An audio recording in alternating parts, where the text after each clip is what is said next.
네, 대한민국에서 제일 잘 나가는 단체 노동당, 노동사회과학연구소, 평등교육 실현을 위한 전국 학부모회, 그리고 현장실천 사회변혁 노동자 전선, 이 단체들이 공동으로 개최하는 제6차 공동실천 토론회 주제, 여태까지 6번 중에 제일 어마어마한 주제인 것 같습니다.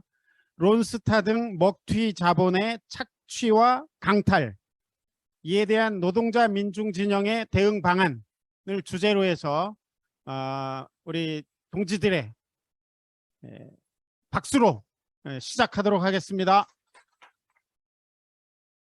네, 론스타 그러면 우리나라 국민들 모르는 사람이 아마 거의 없을 거라고 생각합니다. 론스타가 우리나라에서 돈 많이 벌었대. 요 정도 외환은행 사고 팔아가지고 돈 많이 벌었대. IMF 때문이야.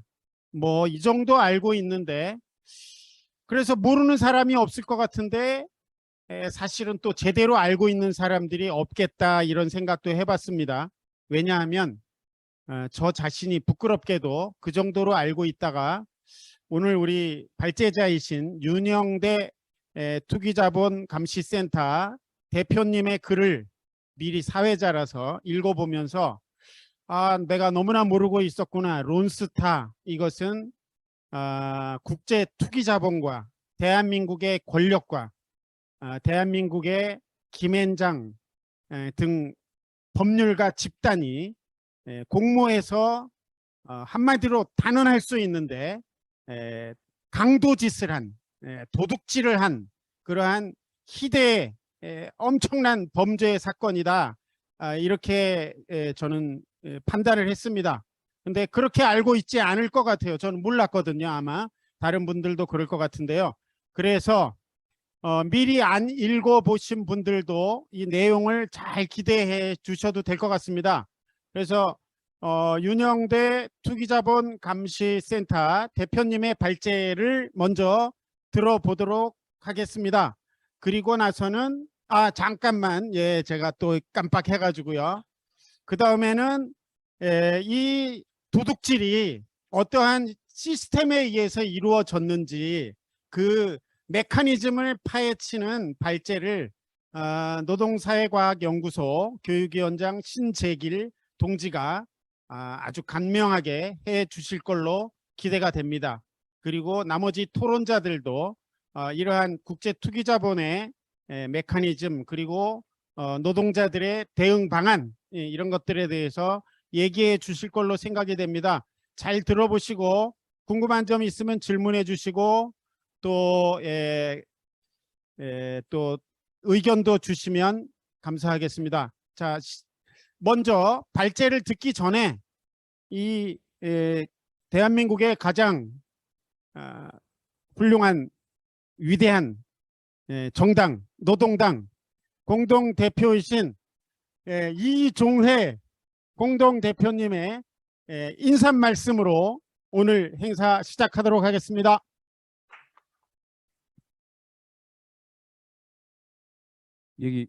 여기 북노당 아니고 남노당인데. 네. 얼마 전에 뭐 아시겠지만 이제 얼마 전에 그 국제 이 통상적으로 이제 국제사법재판소 이렇게 하고는 좀 다르죠. 국제투자분쟁해결센터라고 이시드라고 얘기하는데 거기서 이제 판결이 나서 한국 정부가 한 2천억 정도를, 한 2, 3천억 정도를 론스타에 이제 배상을 하라, 이렇게 이제 판결을 했습니다. 근데 이 난감한 일이죠. 황당한 일입니다. 황당한 일인데 여기에는 이제 국제 투자 분쟁 해결을 한국에서 못하고 외국에서 맡기게 되는 배경도 사실은 이제 외환 위기하고 연관이 되어 있긴 합니다. 그래서 이것도 굉장히 그동안에 많이 싸웠는데 결국 져서 이제 뭐 이렇게 된 내용이기도 합니다만, 여기에 연루되어 있는 사람이 지금 현재 아시겠지만 이 국회의장과 국무총리가 다 연관이 되어 있습니다. 그래서 이거는 한국 사회를 이제 전체적으로 흔들 수 있는 가장 핵심 쟁점인데, 사실 이 부분에 어쩌지 못하고 있었던 부분에 대해서는 한편 좀 약간의 자괴감이랄까 이런 게 들기도 합니다. 그래서 이런 자리를 만들어 주신 동지들 정말 고맙습니다. 이걸 계기로 해서 한번 이렇게 판을 좀 넓혀 가봐야 되지 않을까 이렇게 생각을 합니다. 그 한국 자본 분석에 대해서는 뭐 나중에 한번, 오늘도 그런 내용이 나오는 것 같습니다만, 한국 자본 분석에 대해서는 본격적으로 토론을 한번 해봐야 되겠지만, 뭐 신자유주의 시작을 이제 80년대 전후로 놓더라도 이게 전면화되는 게 이제 97년 외환위기 있던 것 같고요. 이게 뭐 이제 IMF가 계기였죠. 외환위기. 국가부도의 날 영화를 갖고 얘기를 좀 해보면, 국가부도의 날 보면 이제 이걸 계기로 어떻게 돈을 만드는지, 나라를 이제 어떻게 흔드는지 뭐 이런 것들에 대해서 아주 뭐 예시를 잘 보여주고 있습니다. 그리고 한편으로는 이제 그 당시에 그 이 국무총리가 직접 미국까지 뛰어가서 한국에 이제 정리해고, 한국에 너무 노동법이 너무 경직되어 있다. 그래서 정리해고를 이제 이 안에 넣자, 합의서에 넣자라고 이제 제기했던 것도 이제 요 당시입니다. 근데 뭐 최근에는 또 다른 영화 블랙머니가 직접적으로 이걸 다룬 영화죠. 블랙머니가 이제 개봉이 됐고요. 저도 그걸 봤는데 약간 어렵더라고요. 그냥 보기에는 약간 어렵다는 느낌을 받았는데, 이게 그 시민들이 이제 돈을 모아가지고 이제 만든 영화입니다. 그리고 노조 조합원들도 이제 돈을 많이 이렇게 애를 쓰고 이렇게 해서 만든 영화인데, 뒷얘기를 좀 들어보니 그 한 200만 명 들어오면 이제 이게 뭐 정말 똔똔 정도 되는 것 같았는데, 그거 정도 되니까 아마 정부에서 굉장히 긴장을 했던 것 같습니다. 그래서 이제 그때 다른 영화를 이제 올리면서 이걸 내린 것 같은데, 그때 이제 얼음왕국을 이제 갖다 올리면서 이걸 전체적으로 다 내려버리면서 딱 그 수준으로 해서 이제 끝을 냈다라는 게 영화 제작하는 사람들의 이제 뒷얘기입니다. 뭐 그런 얘기를 하듯이 실제로 이게 이제 굉장히 한국 사회에는 이 뭐랄까 휘발성도 높고 깊이 주요 중심 단위들이 이제 이렇게 결합되어 있는 이런 부분이죠. 외환위기 때 크게 이제 뭐 돈 벌어간 건 두 가지라고 봅니다. 하나는 이제 뭐 국가부도의 날에도 나오지만 그런 얘기 말고 달리하면, 예를 들면 이제 안암전자 같은 경우 뭐 가장 전형적인 예지만 일부러 부도를 냅니다. 그리고 이제 집행부란다. 거기에 이제 뭐 돈 가진 자들이 검은 머리 이제 로 해갖고 이제 한국으로 이제 달러가 이제 들어옵니다. 그래서 그 집안에서 안암전자를 다시 삽니다. 싸구리로 부도 내고 싸구리로 다시 사서 완전히 반값으로 해갖고 이제, 그럼 결국은 이제 나라 돈으로 이제 이게 다 떼어 먹는 거죠. 뭐 이런 케이스도 있었지만, 정말 아주 제일 더러운 케이스가 이제 이 론스타 같은 케이스입니다. 근데 이제 론스타 뭐 IMF 터지고 제일 먼저 김대중이 미국 가서 합의하고 온 게 한미 BIT를 맺자고 왔는데, 그 당시에 한국의 기업 중에 알짜 기업들이 제법 있었습니다. 그 기업 중에 한미 BIT에서 미국이 달라고 개방하라고 요청한 게 그 당시에 한국통신이었습니다. 한국통신이었고, 그 다음에 담배인상공사, 이게 이제 뭐 정말 알짜입니다. 이런 거 이제 다 개방해라, 민영화시켜라, 뭐 이런 어떤 요구를 했는데, 이거 뭐 이 국가 수준에서 이제 이런 뭐 제기된 부분도 있지만 밑에서 이제 들어간 경우가 많습니다. 그 중에 아주 전형적인 게 이제 이 외환은행이고, 이 외환은행 1억에 먹고 4억에 되팔고, 그리고 4억에 되팔고 나서 정부가 간섭했다 해서 아까 말씀드린 대로 이 시대에 이제 이 기초해 갖고 이제 이 경제 통상과 관련되어지는 이제 이 부분에 이제 소송 들어가는데, 이 넘기는 과정에서 이제 관계된 놈들이 이제 말하자면 지금 뭐 국무총리, 국회의장 등등 다 헤쳐먹었습니다. 그 당시에. 예. 진짜 뭐 조 단위로 돈이 날라갔으니까. 그래서 이거를 이제 갖다 막는 데는 얼마나 많은 공을 들였겠습니까? 그래서 많은 사람들이 다쳤고 그 다친 분 중에 한 분이 여기 또 앉아서 발제를 하신다고 준비를 하고 계시고 상당히 많이 힘들게 싸웠지만 결국은 이제 이걸 다 밝히지는 못하고 그리고 뭐 밝혔다 할지라도 이거를 사법적으로 처리하고 다시는 이런 일이 있도록 있으면 안 되도록 어떤 장치를 만드는 이런 데까지 가지 못했다는 점에서 약간의 자괴감이 있고 그래서 이 토론회가 이번을 계기로 해서 뭐 어느 정도의 뭐 이 휘발성을 가지지는 못한다 할지라도 조금씩 확장해서 기어이 끝까지 이 문제는 우리가 밝힌다. 그리고 정리한다라는 의지를 확인하는 자리라도 됐으면 좋겠다. 그리고 이걸 계기로 다음 단계 뭔가 해볼 수 있는 자리를 또 만들었으면 좋겠다라는 말씀을 드립니다.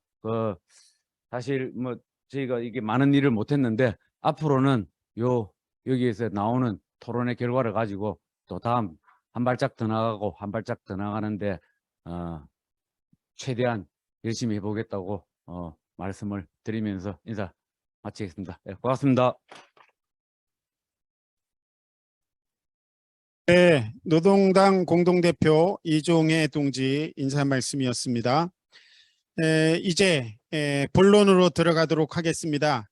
첫 번째 발제 투기자본감시센터 요 론스타가 도둑질을 시작할 때쯤에 요걸 발견하고 만들어진 단체인 걸로 알고 있습니다. 투기자본감시센터 공동대표이신 윤영대 동지의 발제 시작하도록 하겠습니다. 박수 부탁드립니다. 네, 안녕하세요. 이 투기자본감시센터는 여기 우리 아까 공동대표님 사진도 저희들이 이번에 봤습니다만은 2004년 8월 25일 날 이렇게 결성이 됐습니다. 그런데 이 론스타 사건이 시작된 것은 외환은행 사건이 시작된 것은 2002년도에 서울은행 입찰이 실패한 뒤에 론스타가 바로 공작에 들어가서 2002년부터 시작해서 오늘에까지 이르고 있는 20년 된 사건입니다. 20년. 그러면은 20년 동안에 론스타라고 얘기는 들어봤습니다만은 그동안에 이 사건이 범죄인가 아닌가 이러한 것들이 왔다 갔다 합니다. 또 제대로 알려지지 않았습니다. 최근에 그 한동훈 법무부 장관이 이제 발표를 했고 이 한동훈 법무부 장관, 윤석열 대통령 이런 사람들이 과거에 수사를 한 검사들입니다. 그리고 저희들이 그 금년 초에 한덕수 국무총리 20억 김현장에서 뇌물을 받아서 저희들이 고발했지 않습니까? 이러한 사람들. 김진표 저희들이 고발돼 있습니다. 이미. 윤석열 총장일 때 이미 한덕수나 또 김진표 이러한 사람을 국고손실죄로 고발해서 수사 중에 있었습니다. 그런데도 이 윤석열 대통령이 당선되고 나서 이러한 사람을 임명을 하고 말았습니다. 그래서 국민들은 정말 이게 도대체 뭐가 뭔지 알 길이 없는 상태에 도달하고 말았습니다. 이 사진을 보시면은 제가 한번 이 사진 한번 클로즈업 되시면은 이분이 존 그레이 케인이라는 분입니다. 이 사람이 론스타 회장이죠. 95년에 론스타 그룹을 결성을 해가지고 텍사스에 있는데 그 다음에 이 사람이 에리스 쇼트 부회장이고요. 이 사람이 검은머리 한국인 이정환 스티븐 리입니다. 최근에 문재인 정부에서 스티븐 리가 이태리에서 체포됐었습니다.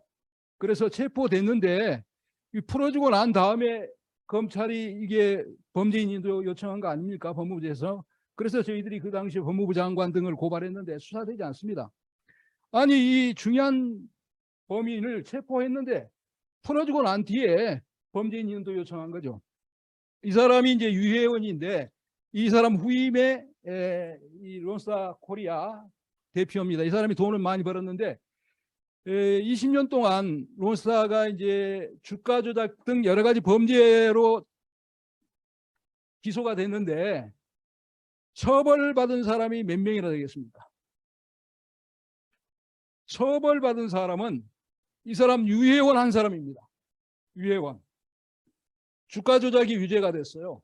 근데 유혜원 한 명만 처벌되고 아무도 기소되거나 또는 변양호 같은 경우는 무죄가 되고 이런 것들이죠.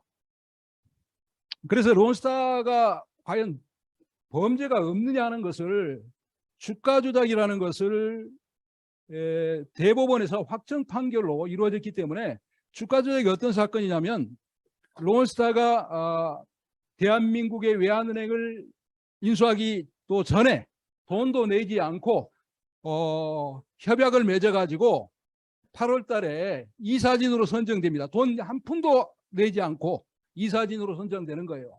그래가지고 이사진에 선정이 돼가지고 무슨 일부터 하느냐? 바로 김앤장과 공모해서 주가 조작을 하게 되는 것이죠. 그러면은 이게 시작도 하기 전에 주가 조작부터 하는 거예요. 왜 주가 조작이냐? 외환카드를 흡수 합병하기 위해서 이 주가를 떨어뜨려 가지고 자기 돈 들이지 않고 흡수하고 또 탈세하고 외환카드 직원들을 자동적으로 해고하는 이러한 것들이 벌어지기 위해서 처음 시작하는 일이 이 주가 조작 사건입니다. 이 주가 조작 사건으로 유일하게 기소된 사람이 바로 유혜원입니다. 유혜원. 변양호는 이제 불법 매각 사건에 기소된 거고요. 그런데 유혜원이 기소돼서 유죄가 되면은 이게 원래 자격이 없었기 때문에 이미 이제 이런 사건들은 유혜원이 이제 기소돼서 주가 조작 사건 판결이 2011년 3월 10일 날 주가 조작 판결이 나왔습니다. 그 이전에는 불법 매각이 기각됐습니다. 왜 그러한 사건이 벌어졌냐면 우리나라 사법부 대법원장 이용훈 대법원장 이분이 론스타가 인수한 외환은행의 사건을 변호했습니다. 그래서 그 영향으로 그 중앙지검의 형사수석 신영철 그리고 지금 대법관 했던 사람이죠. 신영철이. 그리고 이상훈 이런 사람들이 이 스티븐 리나 이런 사람들 도피하게 구속영장을 처음부터 기각했습니다. 기각해가지고 이 사람들을 체포할 수가 없었어요. 그래서 수사가 진행이 안 되는 거죠. 주범들을. 그래서 저희들이 여기 클로즈업 보면은 나와 있는데 그 당시에 그래서 저희들이 이제 고발해서 이러한 사건들이 수사돼서 론스타 사건은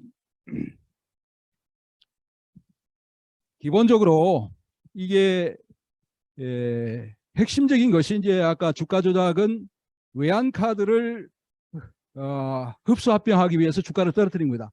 외환카드의 핵심 주주가 올림푸스 캐피탈이 있었습니다. 그런데 이제 이러한 주주들이 있기 때문에 이것을 주가를 떨어뜨리기 공작을 해서 떨어뜨리면은 이 회사가 주가가 떨어지면 흡수 합병할 수 있는 거죠. 그래서 결국은 주가 조작을 했던 거고 그래서 결국은 외환카드가 외환은행에 인수돼서 합병이 되는 거죠. 그래서 이 당시 이제 외환은행 직원들, 외환카드 직원들이 나서서 2003년부터 이러한 불법 행위에 대해서 규탄하고 그래서 2004년도에 이러한 사건들에 관련돼서 저희가 투기자본감센터가 성립이 된 거죠.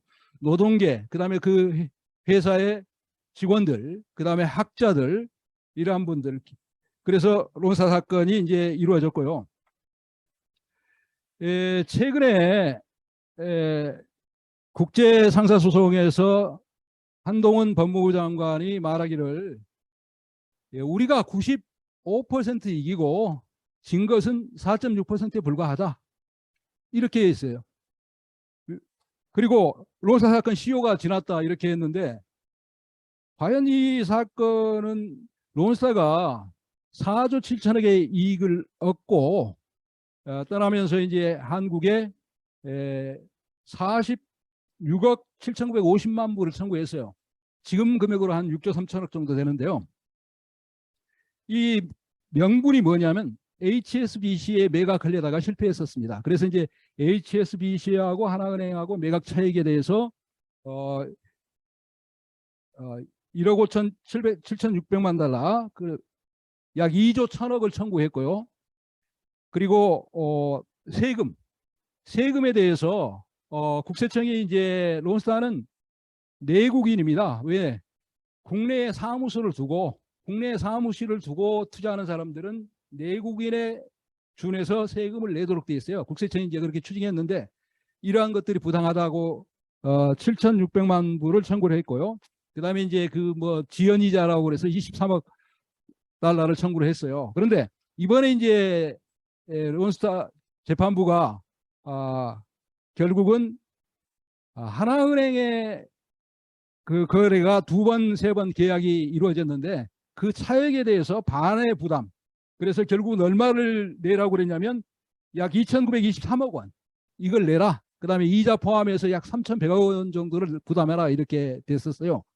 그런데 과연 이게 하나은행의 가격이 제대로 된 거냐? 그렇지 않습니다. 하나은행에 원래 계약한 것은 2010년 11월 25일에 주당 14,250원에 계약을 했어요. 14,250원에. 그랬는데 이게 이제 배당금을 또 엄청나게 또 가져가죠. 주당 1,085원을 가져간 뒤에 이 11년도에 벌어진 사건이 주가 조작에 대해서 대법원에서 유죄가 된 거죠. 그래서 당연히 대한민국 정부는 그 당시에 론스타의 주식을 불법적으로 인수했기 때문에 이것을 몰수하거나 압류해야 돼요. 그럴 위험이 있었기 때문에 이 사람들은 머리를 써서 이명박 대통령하고 이렇게 해가지고 법규까지 고쳐가지고 하나은행 김승희 친구 아니겠습니까? 이명박 대통령의 하나은행을 통해서 20% 이상 담보대출을 해서 미리 담보대출을 받는 거죠. 주가 조작으로 이게 확정이 됐는데 이제 파기환송됐기 때문에 여기에서 확정되면은 이 주식을 뺏길 위험이 있기 때문에 대출까지 법까지 고쳐가지고 은행에서는 20% 이상 대출을 할 수가 없어요. 그런데 이 법규를 이명박 대통령이 은행법을 개정해가지고 대출을 해준 다음에 그다음에 이제 이게 확정 판결이 이제 최종적으로 나니까 11,900원에 매각을 했는데요. 그 사이에 중간에 13,390원 하고 재판부는 11,900원과의 차액의 2분의 1에 대해서 반 부담해라 이런 식으로 판결했는데 그건 잘못된 거죠. 왜냐하면 그 두 차례 배당을 통해서 2,595원을 주당 줬어요. 그렇기 때문에 당초 계약한 금액보다 더 줬어요. 그래서 아까 이 HSBC의 차액은 소송 대상이 원래 안 되는데도 불구하고 소송을 했습니다. 그런데 이것도 이제 그 당시 추경호 지금 재경부 장관이 대책위원장이었지 않습니까? 그러면은 이렇게 부당하게 배당금이 잘못 갔다고 그 재판부에 얘기하면 되는 건데 이건 엉터리 판결이거든요. 13,390원보다 훨씬 더 준 14,495원을 줬어요. 그래서 줄 돈이 없는 거죠. 판결을 잘못한 거고. 그런데 문제는 이것이 문제가 아닌 것이죠. 아까 제가 말씀드렸습니다마는 이 론스타가 요구한 것은 7억 6천만 달러의 세금을 환급해 달라는 거였어요. 그런데 이게 이런 재판을 해놓고 그 사이에 우리나라 정부에서는 무슨 일을 했냐면 이 세금을 사법부를 통해서 전부 내준 거죠. 국세청이 추징한 세금을 전부 내줬어요. 얼마 내줬냐? 재판을 통해서 약 1조 원을 다 내준 거죠. 그 다음에 이 사람들이 탈세까지 포함해서 탈세도 4,411억 원인데 원래 국세청이 1,836억을 추징했어요. 저희들이 고발해서 추징했는데 이 돈도 한승수 국무총리가 누굽니까? 김앤장이죠. 김앤장 고문이 국무총리가 돼서 조세심판원을 와해시키는 거죠. 그래가지고 조세심판부를 와해시키고 그 주심심판관을 김앤장이 이제 나중에 매수해서 뇌물을 주는데 한승수가 이 사건을 처리하고 1,836억 6억 원을 환급받고 이자까지 김앤장에 가서 또 뇌물을 받는 거죠. 그때 이제 윤중현도 있고 그러는데, 그래서 결국 저희들이 이 론스타에 관련해서 지금 현재 고발되어 있는 사건이요, 2조 6천억의 국고손실, 즉 불법 매각에 관련한 국고손실죄하고 1조 5천억의 탈세 사건이 지금 중앙지검 반부패 일부에서 수사하려던 사건입니다. 윤석열 검찰총장이 재직하고 있을 때 제가 그 고발인 진술도 하고 수사에 착수했습니다. 그런데 수사한 검사를 발령을 해가지고 수사하지 못하게 만들었던 사건인데, 이게 이렇게 진행되고 있는 피의자가 김진표죠. 김진표, 이현재, 변양호, 이런 사람들, 그 다음에 추경호도 들어있고요. 그런데 이런 사람들이 윤석열 정부에서 지금 들어있다는 것이 아이러니한 것입니다. 그래서 그런데 문제는 윤석열 정부의 핵심이라고 있는 한동훈 법무부 장관이 최근에 이게 우리가 95% 이겼고 4% 졌다 그런데, 아까 말씀드린 바와 같이 1조는 그 재판을 하는 사이에 재판을 통해서 불법적으로, 왜 불법이냐, 이 사람들이 전부 내국인이기 때문에 내국인에 관해서 세금을 추징해야 되는 겁니다. 이번에 그 재판소에서 판결하기를 주가 조작 사건으로 론스타가 궁지에 몰렸고, 이 사람들은 먹튀가 아니라 속이고 튀는 속튀다, 이렇게 판결을 했어요. 그러니까 우리나라가 얼마나 이 처참하냐면, 국제적으로 이렇게 자국의 법률을 가지고 있고 자국의 검찰들이 있지 않습니까? 그런데 이 검찰들이 탈세를 하는 중에도 수사해서 처벌하면 되는 건데 처벌할 수도 없고, 대통령이 막아서고, 그래서 일부러 론스타가 소송하는 척하고 그 사이에 2017년 18년 대법원 판사들이 불법적으로 판결해서 내준 겁니다. 불법 판결이죠. 그래서 이 나라가 정말 처참하고 참담한 상황이다. 이 사진은 뭐냐면, 그 당시에 이제 윤중현이라는 사람 있지 않습니까? 이 사람이 이제 금융감독원장이었어요. 후임에. 초기에 이제 승인한 사람은 이제 이동걸 부위원장이 승인했었는데, 이 후임으로 이제 윤중현이가 가서 이 금융주력자라는 게 있는데, 이러한 것들을 은폐시키고 전부 론스타 사건을 비호하고 탈세도 처벌하지 않고 이렇게 있다가 김앤장으로 가서 6억 원을 받고 재무부 장관이 되지 않습니까? 국세 이것도 내주고, 이러한 짓들을 하는 것이 우리나라 관료의 특징입니다. 그래서 결국은 이 사건 1836억도 이렇게 가져간 사건들인데, 대한민국이 왜 이렇게 20년 동안 그런데 처벌하지 못하고 있느냐. 그 다음에 우리가 이 확실하게 드러난 사건들은 뭐냐면, 비금융주력자라는 사실을 정부가 알고 있었다는 것이요. 비금융주력자라는 것은 무엇이냐면,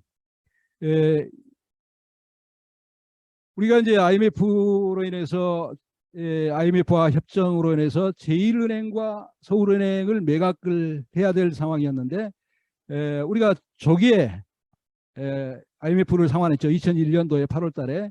그래서 이제 더 이상 제1은행은 뉴브리티 캡탈에 해가지고 풋백으로 뭐 10 몇 조를 주게 됐어요. 그래서 국민들의 지탄이 굉장히 많았기 때문에 이 당시에 산업자본은 은행을 인수할 수 없다는 법규를 만들었습니다. 은행법에. 이게 2002년도에 은행법을 개정해서 한덕수가 이때 경제수석일 때 만들어진 법입니다. 그런데 이제 2003년 2년도에 서울은행을 매각할 때 이게 유예기간을 뒀던 거예요. 그래서 서울은행 매각할 때는 론스타가 이 유예기간을 적용을 해서 입찰에 참여할 수 있었는데, 그 뒤로는 입찰할 자격이 없던 거죠. 그런데도 불구하고 이렇게 불법적으로 은밀히 매각을 했는데, 우리가 이제 공적자금 관리 공적 자금을 우리가 한 200조 정도 투입했지 않습니까? 이것은 국민의 부채, 국민이 채무자가 되는 것이죠. 그래서 공적 자금을 투입해서 뭐 서울은행, 제일은행, 조흥은행, 우리은행 이런 데는 다 공적 자금을 투입했습니다. 그래서 공적 자금 관리법이 있고 그 다음에 이제 외환은행은 정부 재산이었어요. 국민은행도 정부 재산이고 외환은행법이 있고 이렇게 해서 그래서 이 정부가 가지고 있는 재산은 국유재산입니다. 국유재산은 국가가 팔 때는 예산에 편성하도록 되어 있습니다. 국가가 예산을 편성해서 국회의 심의도 오고 내년에 이걸 팔아가지고 국고에 어디다 쓰겠다 이런 것들이 있는 건데 그 당시에 서울은행이나 조흥은행 2003년도에 조흥은행을 팔았는데 이 서울은행이나 조흥은행 이런 은행을 팔 때는 전부 공적자금관리법 그 다음에 국유재산법에 따라서 국민은행도 일부 매각했는데 이 자격이 되는 사람들에게 아까 같이 금융주력자 이런 은행들에게 입찰 자격을 주고 공매로 매각한 것이죠. 그런데 외환은행은 이러한 공매 절차를 전혀 진행하지 않았어요. 그런데 국유재산 관리자가 누구냐? 김진표입니다. 국유재산의 총괄 관리자죠. 대한민국 예산을 총괄 관리하는 사람이죠. 이 사람이 자기가 관리자예요. 그런데 이것을 자기가 관리자이면서 변양호가 그때 금전국장 아니었습니까? 변양호가 뭐 자기 하종선 친구 뭐 김은상이라든지 이런 사람들 이현재의 지시를 받아가지고 이렇게 불법적으로 은밀히 식당에서 가격을 협상하고 매각을 하게 된 것이죠. 그래서 이게 얼마나 이 조흥은행 김진표가 그 당시 2003년도에 조흥은행 매각할 때 여기에 다 이게 공매해야 되고 민영화할 때 이 공매 공고 다 절차를 거쳐서 했어요. 근데 정작 국가재산은 매각할 절차가 없이 은밀했기 때문에 국민들이 알 수가 없었던 거죠. 그래서 이게 문제가 됐던 거고요. 이 국민은행도 일부 지분을 국고에서 팔 때 여기에 뭐라고 나왔냐면 은행법상 비금융주력자는 입찰할 자격이 없다. 이렇게 분명히 명시되어 있습니다. 그래서 더욱이 더 문제는 외환은행은 이 매각할 대상이 아닙니다. 우리나라가 수출로 먹고 산다고 하지 않습니까? 특히 미국에 그 당시에 우리가 수출해야 되는 입장이었기 때문에 기업들이 수출하기 위해서는 신용장이라든지 뭐 여러 가지 대출도 해야 되고 그 지역에 이렇게 금융기관 특히 외환은행의 지원을 받아야 됩니다. 특히 기관산업 정부가 외환은행을 통해서 현대나 대우 외국의 그 기관산업들 이러한 데를 지원도 하고 있었기 때문에 미국에서 론스타는 은행을 운영할 수가 없습니다. 미국에서도. 그런데 이것을 미국의 외환은행의 점포망을 전부 폐쇄시키면서까지 이렇게 매각을 했고 그래서 외환은행을 이제 사는 이유가 우리가 이제 국가가 돈을 충분히 대서 IMF도 상환되고 외자도 1,000억 달러 이상 보유했기 때문에 매각할 이유가 전혀 없습니다.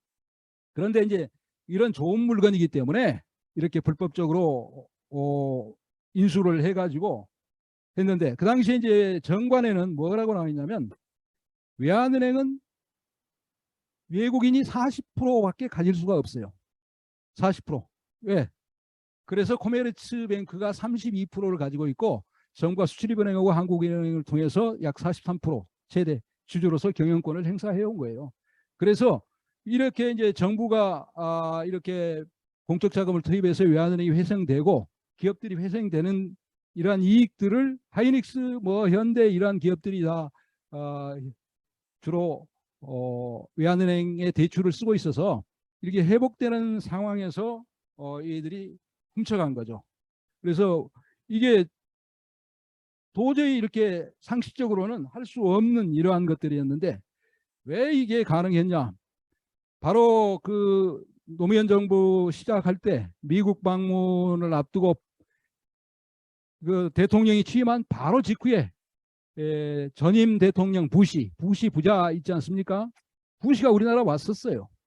그 온 뒤에 이제 이러한 사단이 벌어졌고 또 부시가 와서 김현장 이현재가 노무현 대통령에게 외국의 신뢰를 주기 위해서 이 국가의 이러한 재산을 팔아라, 이렇게 공갈들을 하게 된 거죠. 여기에 이제 4월 24일 이런 연설이 있었고, 또 한덕수도 김현장에 들어가서 이러한 일들을 하게 된 거죠. 한덕수가 뭐 그냥 1억 5천만 원 뇌물을 줬겠습니까? 그렇지 않습니다. 한덕수가 이 뭐 권태신이라든지 자기 휘하에 있던 사람들에게 압박해가지고 왜 미국에 가서 유치를 안 하고 아무 활동도 하지 않도록 안 하고 돌아왔느냐고 닥달을 하고, 특히 한덕수의 중요한 사람 친구가 동기가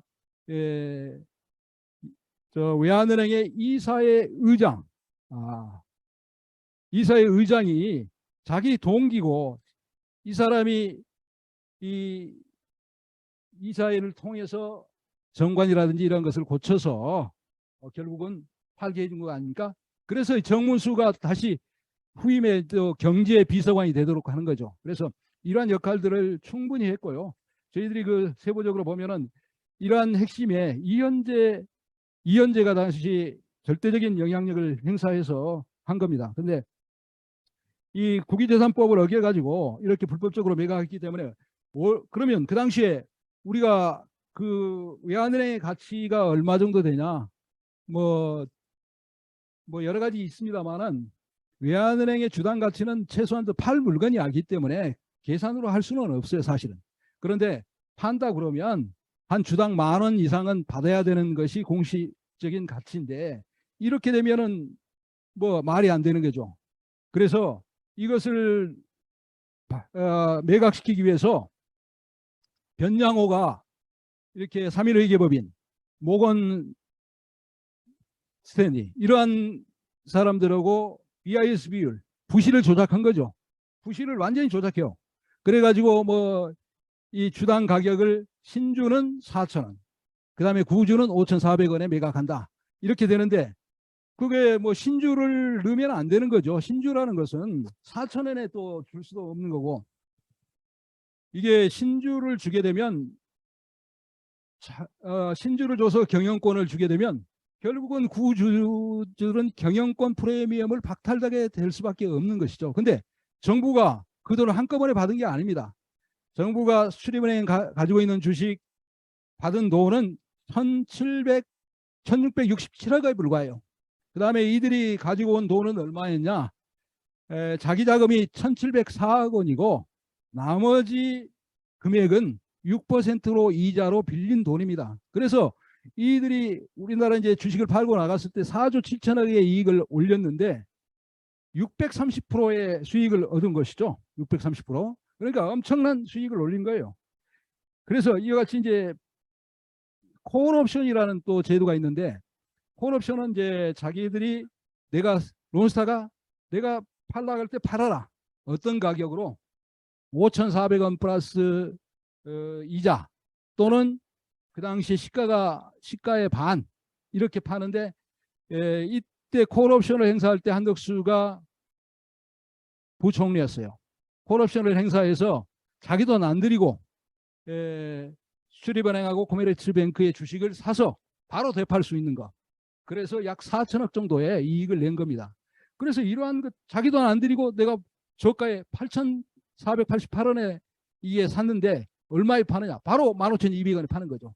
콜옵션이라는 것을 외상으로 주식을 정부가 파는 거죠. 이러한 행위들을 했기 때문에 저가에 매각하고 외상으로 매각하고, 그래서 또 거기다가 아까 탈세도 했고, 그 다음에 흡수합병했지 않습니까? 결국은 외환카드를 흡수합병했고, 그 다음에 결국은 이제 매각할 때 또 하나은행이라든지 이런 데 이제 합병할 수 있는 업체에 또 매각하기 때문에 이러한 것도 더 고가에 매각할 수 있는 거죠. 그 당시에 하나은행이 이제 인수할 가격에도 그 당시에 7,000원 이하까지 떨어졌어요. 6,900 뭐 얼마까지 떨어졌었는데, 이들이 이제 최종적으로 가격이 11,900원에 산 건데, 그래서 그 당시에 가격에 비해서도 경영권 프리미엄이 굉장히 높은 가격 14,495원을 줬으니까 엄청 준 거죠.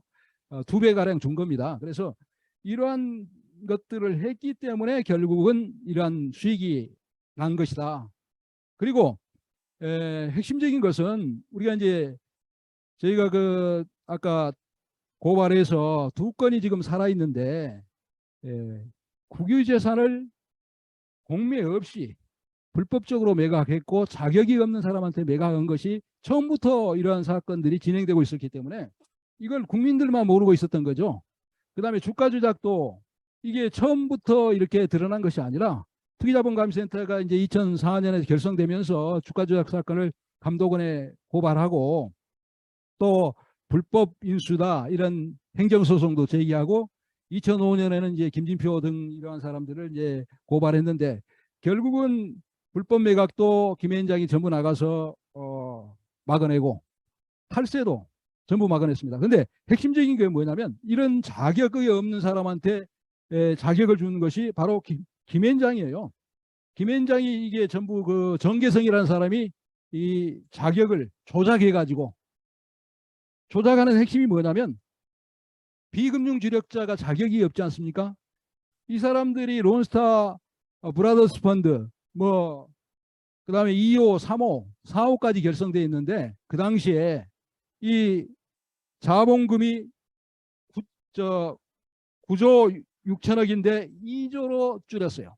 그다음에 자산은 21조인데 5조 2천억으로 축소해 가지고 비금융 주력자가 아닌 것처럼 했습니다. 비금융 주력자의 기본적인 것은 자본은 자산 중에서 25%, 그다음에 총 자산은 2조 원이 넘으면 비금융 자산이 넘으면 안 되는데 이건 전부 그 2003년도에도 비금융 주력자라는 것이 있었습니다. 그런데 김앤장이 이렇게 이게 국가 법까지 완전히 무력화시키고 공매 절차도 없이 국민들 모르게 이렇게 매각을 해왔고 그 다음에 이것을 탈세까지 또 해가지고 대법원도 이렇게 와해시켜가지고 국가를 상대로 소송하게 해서 그 사이에 소송하는 중간에 1조 원을 내줬다는 거 아닙니까? 그런데 한동훈 법무부 장관이 수사검사인데 왜 이 사람이 시효가 또 지났다.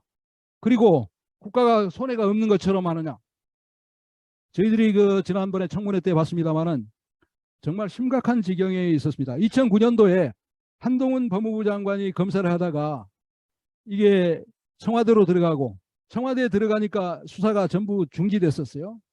제가 이제 그때 고발해서 중수부에 수사도 받았었는데 이 수사검사 조상준 검사가 수사 의지가 있었는데 이 사람도 청와대로 발령을 해가지고 수사가 중지됐었어요. 그런데 이게 2010년도에 이명박 대통령 정부 들어서 론사 사건은 완전히 수사가 중지돼 있었습니다. 그런데 다행히 이제 불법 매각은 무죄가 됐는데 주가 조작은 유죄가 됐어요. 저도 이제 그 이원석 그 검찰총장이 그 당시에 저한테 전화가 왔었어요. 불법 매각도 기각됐는데 주가 조작 이거 저희들이 추가 고발한 거 이거 어떻게 할 거냐? 무슨 얘기냐? 그래서 이게 이원석 검사가 그때 기소 중지를 했어요. 만약에 기소 중지 안 했더라면 주가 조작 이게 아마 이거 불법 판결에서 이대로 먹튀 틀림없이 했을 겁니다. 아무튼 이게 아까 대한민국이 법이 없는 나라가 되었어요. 그래서 이 론사 사건은 아직 끝나지 않았습니다. 4조 7천억인데 극동건설이나 또 스타타워 이런 걸 포함해서 약 6조 원의 이득을 냈고 탈세 금액이 1조 5천억입니다. 이 탈세 반드시 추징해야 되고 이 모든 것을 비호하는 조직이 김앤장입니다. 20년 동안 한 사람만 처벌됐습니다. 국유재산법, 은행법 위반해서 불법 인수하여서 4조 7천억을 얻었고 또 세금까지 국세청이 추징한 세금까지 불법 판결에서 대법원을 매수해서 1조 5천억을 탈세했습니다. 그런데 한동훈 법무부 장관이 당연히 뭘 해야 되겠습니까? 그런데 이 사람이 지금 제정신이 아닌 것 같아요. 윤석열 대통령과 한동훈, 이원석, 심재돈 이러한 사람들이 수사를 했습니다마는 지금 대한민국은 또다시 김앤장의 손아귀에 넘어가고 말았습니다. 과거 노무현 정부부터 김앤장이 장악했기 때문에 검찰총장 그때 누구였습니까? 송광수 아닙니까? 검찰총장을 하다가 김앤장으로 갔고, 최근에 이상훈 이런 사람, 신영철 이런 사람들이 있습니다만, 이상훈이 불법 판결을 해서 론스타 주범들을 튀게 만들었다가 대법관이 돼서, 또 김앤장이 가서 국민은행 탈세도 이렇게 불법 판결해서 빼먹고, 하나은행 탈세도 빼먹고, 대한민국이 법이 없는 나라가 됐습니다. 이제 저희들은 론스타 사건을 정말 국민들이 이제 이 나라가 도대체 김앤장의 나라인지, 금년 초에 한덕수 청문회를 충분히 보셨을 거예요. 김앤장이 어떤 조직입니까? 김앤장은 변호사법으로 단독으로 개업하거나 법무법인을 만들거나 또는 법무법인 유한회사, 법무조합 이러한 형태만 만들도록 되어 있어요. 이러한 법을 만들 때도 김앤장을 위해서 이렇게 법을 만드는데, 김앤장은 지금 소속되는 변호사들이 전부 동업자입니다. 하나의 사업자에 동업을 하고 있어요. 뭐 진은정, 한동훈 법무부 장관 부인이 거기서 2009년부터 지금까지 하고 있으니, 저는 한동훈 법무부 장관이 만약 론스타에게 김앤장을 해체하지 않는다면 이 사람 바로 뇌물 아니겠습니까? 있을 수 없는 행위입니다. 그래서 이 윤석열 대통령하고 한동훈 법무부 장관이 김앤장을 해체하지 않는다면 그 자리에 있을 이유가 없는 것이죠. 우리나라의 국법 질서가 완전히 무너졌습니다. 아시겠습니다만 라임 옵티머스 사건 누가 일으켰습니까? 다 김앤장입니다. 국민은행의 6천억 탈세 사건, 재탈세 사건 김앤장입니다. 하나은행이 서울은행을 인수해서 6조 4천억의 2월 결손금을 불법 승계해서 국세청이 추징한 것 다 빼먹었습니다. 누굽니까? 김앤장입니다. 저희들이 이제 김앤장과 싸우다 보니까 저도 2번 해고됐습니다만은, 이 노동이라는 것은 등가 아니겠습니까? 뭐 농민들 다 노동이죠. 뭐 변호사 노동 아니겠습니까? 근데 이 사람들은 자기의 머리로 한 것이 아니라 국법을 무시하고, 아까 지 외국인에게 엄청난 불법적으로 법을 무시하고 이익을 주는 이러한 일들을 해오고 있는 것입니다. 저희들 GM도 고발했습니다만, GM이 어떤 회사입니까? 대우자동차 아니겠습니까? 대우자동차를 무너뜨린 사람이 바로 이현재입니다. 이현재가 대우 사장 했어요. 김우중이가 대우 사장 시켜줬죠, 쫓겨나서. 그런데 미국이 고금리 정책을 하라고 해서 한국의 기업을 고금리로 해서 송두리째 부실채권을 만들어서 헐값에 이 외국인들의 사냥감이 되도록 만든 것이 IMF입니다. 그래서 이러한 사람들의 핵심이 김앤장이고, 이 김앤장이 지금까지 대통령을 만들고 있으니 국민들이 고용이 어떻게 되겠습니까? 고용은 모든 생산의 근원은 노동인데, 이 노동을 기초적으로 사고 파는 조직에 대해서 만들어 가지고 나라를, 지금 외국인들이 얻은 이익이 지금 외국인이 가지고 있는 자산이요 1800조입니다. 1800조. 1800조. 정부가 가지고 있는 자산이 약 2200조 정도 되는데 외국인이 1800조예요. 근데 주식으로 한 1400조 정도를 가지고 있습니다. 이 돈은 아까 같이 김앤장이, 뭐 골드만삭스도 김앤장이 했고, 뭐 모든 그런 GM도 그렇고 전부 그냥 갖다가 불법적으로 바친 돈들입니다. 그래서 외국인들이 다 먹고 사니, 이게 노동자들은 아까 보셨겠습니다만, 저도 이제 주택은행 합병할 때 대규모 이러한 사람들이 왜 이런 합병을 만들어내냐, 바로 구조조정을 통해서 직원의 인건비를 빼내는 것이죠. 직원의 인건비를 합병해서 빼내는 것이 그 사람들의 목적이었죠. 그 사람들이 우리나라에서 공헌하겠습니까? 공헌할 이유가 없는 거죠. 그래서 그 사람들은 불법적으로 합병을 해서 직원을 자르고, 그러면 이득이 생기는 거죠. 아까 또 탈세도 하고, 또 주가를 올리기 위해서 어떤 정책을 했습니까? 론스타가 인수한 뒤에 금융허브 정책이라고 들어보셨을 겁니다. 금융허브 정책을 워렌 버핏이라든지 이러한 사람들이 북핵위기를 통해서 우리가 돈을 갑자기 갚아서 주가가 오르니까 떨어뜨려 가지고 5배 이익을 내기 위해서 이러한 정책들을 제시해서 실제 2007년까지 그러한 이익을 얻어냈습니다. 그래서 이 외국인들에게 이렇게 엄청난 이득이 들어가면 결국은 누군가 손해입니다. 결국 누가 손해냐? 금 팔아서 나라를 구한 노동자들, 저 같은 또 직장인들, 노동자들, 이렇게 손해가 발생하고 있는 것들이기 때문에 이것은 우리가 온 국민이 분노해야 되고 김현장을 반드시 해체해야만 해결이 된다고 확신하고 있습니다. 너무 두서없이 말씀드려서 죄송합니다.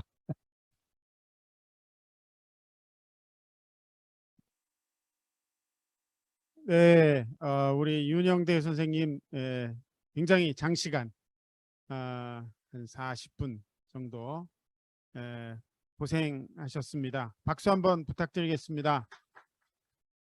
네, 아마 우리 윤영대 선생님이 발제한 내용은 아마 한 최소한 일주일에 걸쳐서 한 7번 정도 1시간씩 한 7시간 해야지 되는데 아마 여기저기 가셔서 설명을 할 때 뭐 30분 안에 해달라, 20분 안에 해달라 그럴까 굉장히 발제를 들으면 들을수록 미궁에 빠지는 듯한 그런 느낌이 들 수 있습니다. 근데 여기 발제문 20쪽 정도가 조금 안 되는데요. 이거 읽으면은 좀 더 이렇게 확인할 수 있습니다. 그래서 발제문을 한 번씩 읽어보실 것을 권해드립니다. 굉장히 어렵게 말씀을 하셨는데 제가 딱 몇 가지 한 4가지로 요약을 하면 이겁니다. 제가 우리 선생님도 말씀하셨는데 강조가 좀 안 된 것 같아서 론스타와 김현장이 머리를 잘 써서 돈을 잘 벌었다. 잘못하면 그렇게 생각할 수 있는데 그게 아니라 불법적으로 도둑질을 했다. 그 도둑질에 대한민국의 국회, 행정부, 은행, 금융감독원 뭐 이런 기관들이 전부 다 결탁을 해서 도둑질을 함께 공모했다. 요건데요. 그럼 불법이 뭐냐? 자기가 머리 잘 써서 돈 벌었는데 저는 딱 2가지가 있다고 봅니다. 국유재산처리법, 국유재산법 위반이다. 외환은행은 국유재산인데 그 국유재산을 국유재산 처리, 아까 공매라고 말씀하셨습니다.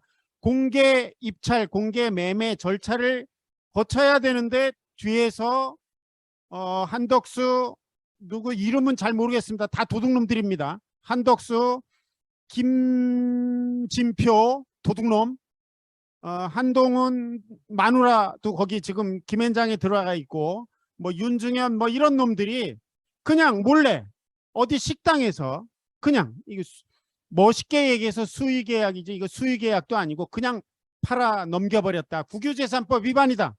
이것만 해도 이거는 불법이다라는 거죠. 그 다음에 또 하나는 은행법 위반이다. 은행을 뭐라 그럽니까? 병합 매입할 수 있는 사람은 은행 자본이 아니면 안 된다. 산업 자본이 사면은 은행을 사적으로 이용하기 때문에 안 된다. 라고 하는 은행법이 있는데 론스타는 은행 자본이 아닌데 론스타라고 하는 먹튀 자본이 먹게끔 그거는 은행법에 위반이 되는데 했다. 요 2개의 법을 더 많은 법을 어겼겠지만 이 2개의 법, 은행법과 국유재산법을 어겨서 론스타가 4조 몇천억의 이익을 얻어먹고 먹었는데 그거를 이 관료들이 대한민국의 관료들이 뒤에서 몰래 공매를 안 하고 뒤에서 몰래 식당에서 계약을 하고 장사를 하고 뭐 이렇게 한 것이 이 론스타 사건이다. 4조 몇천억을 헤쳐먹은 거고 그 다음에 세금을 국내 기업인데 국내 법인인데 론스타도 여기 와서 등록을 했으니까 그런데 거기에다가 매긴 세금 1조 6천억을 다 탈세하게 이 자들이 다 도와줬다. 이 엄청난 불법 사건이다. 그래서 이거를 그러면 어떻게 할 거냐? 이거 참 어렵습니다. 김현장이 권력이거든요. 거기 대통령이 있고 거기에 윤석열도 그 관련이고 한동훈도 관련이 있고 한덕수도 관련이 있고 김진표도 관련이 있고 문재인도 관련이 있고 문재인 때 국정원 모시기 한 신현수도 관련이 있고 다 관련이 있어요. 여기 다 있습니다. 제가 처음 봤어요. 여기서 이 도둑놈들이 이렇게 하고 있는데 우리가 무슨 수로 이 론스타와 김앤장과 싸워서 이길 수 있겠느냐라고 낙심하기 쉬운데 가능합니다. 우리가 이 론스타는 뭐 헤쳐먹고 나갔으니까 그렇다 하더라도 이거를 헤쳐먹은 데 도움을 줬던 놈들한테는 배임죄를 적용해서 손해배상을 꽝창 물려야 됩니다. 손배, 가압류를 해야 됩니다. 이놈들한테. 이 윤석열부터 여기까지. 제가 이게 말이 좀 길어졌는데요. 하여간 유컨대 은행법, 국유재산법, 그다음에 요 관리들의 먹튀 뭐 이런 거 협잡 요것들을 왜 이렇게 했느냐, 이것의 그 배경이 뭐냐, 메커니즘이 뭐냐, 그거를 이제 우리 신재길 동지께서 아주 알기 쉽게 설명을 해 주실 거라고 저는 믿습니다. 신재길 동지의 발제문은 양도 많지 않습니다. 몇 쪽? 한 3, 4쪽 될 것 같습니다. 4쪽 정도입니다. 그래서 신재길 동지가 발제를 해 주시겠습니다. 현대 자본주의, 신제국주의의 약탈적 성격 이미 거기에 있는 거다. 박수로 발제하도록 하겠습니다. 뭐 시간이 많이 지체된 관계로 제가 간단하면서도 핵심적인 것만 말씀드리겠습니다. 그래서 먼저 그 발제문을 읽어가면서 하는데, 현대 자본주의라는 거를 저는 이제 신제국주의라고 규정을 하고요. 그 신제국주의의 기본적 속성이 뭐냐? 제국주의 속성이 여러 가지 많지만 그 중에 핵심적인 게 지금 이제 논스타에서 봤듯이 약탈적, 강탈적 성격이다. 이걸 이제 그 구조적이, 그게 그냥 어떤 착취자가 내지는 투기자본이 사기꾼이 그래서가 아니라 이게 현대 자본주의, 신제국주의의 본질적 구조적 원인에 기반한다는 것을 말씀드리겠습니다. 그래서 먼저 현대 자본주의 기원을 보면, 이거는 그 앞부분은 다 생각하고요. 뭐냐면은 70년대 이후에 시발이 달러가 금으로부터 분리돼 나온서부터 시작된다, 이렇게 이제 말씀드리겠고요. 그거를 의제 자본주의적 성격이라고 제가 규정드리겠습니다. 그래서 두 번째로 보면, 이런 현대 자본주의 의제 자본주의적 성격으로 넘어가면, 여기는 약간 이해를 위해서 의제 자본주의에 대한 설명을 조금 드릴게요. 의제 자본주의는 이제 막스에 의하면 어떻게 되냐면, 요건 한번 읽어보는 게 좋을 것 같아요. 요걸 딱 이해하면 바로 이해가 되니까. 모든 규칙적인 주기적인 수입은 평균 이자율을 대출된 자본이 낳는 수입이라고 여김으로써 평균 이자를 기초로 자본화할 수 있다.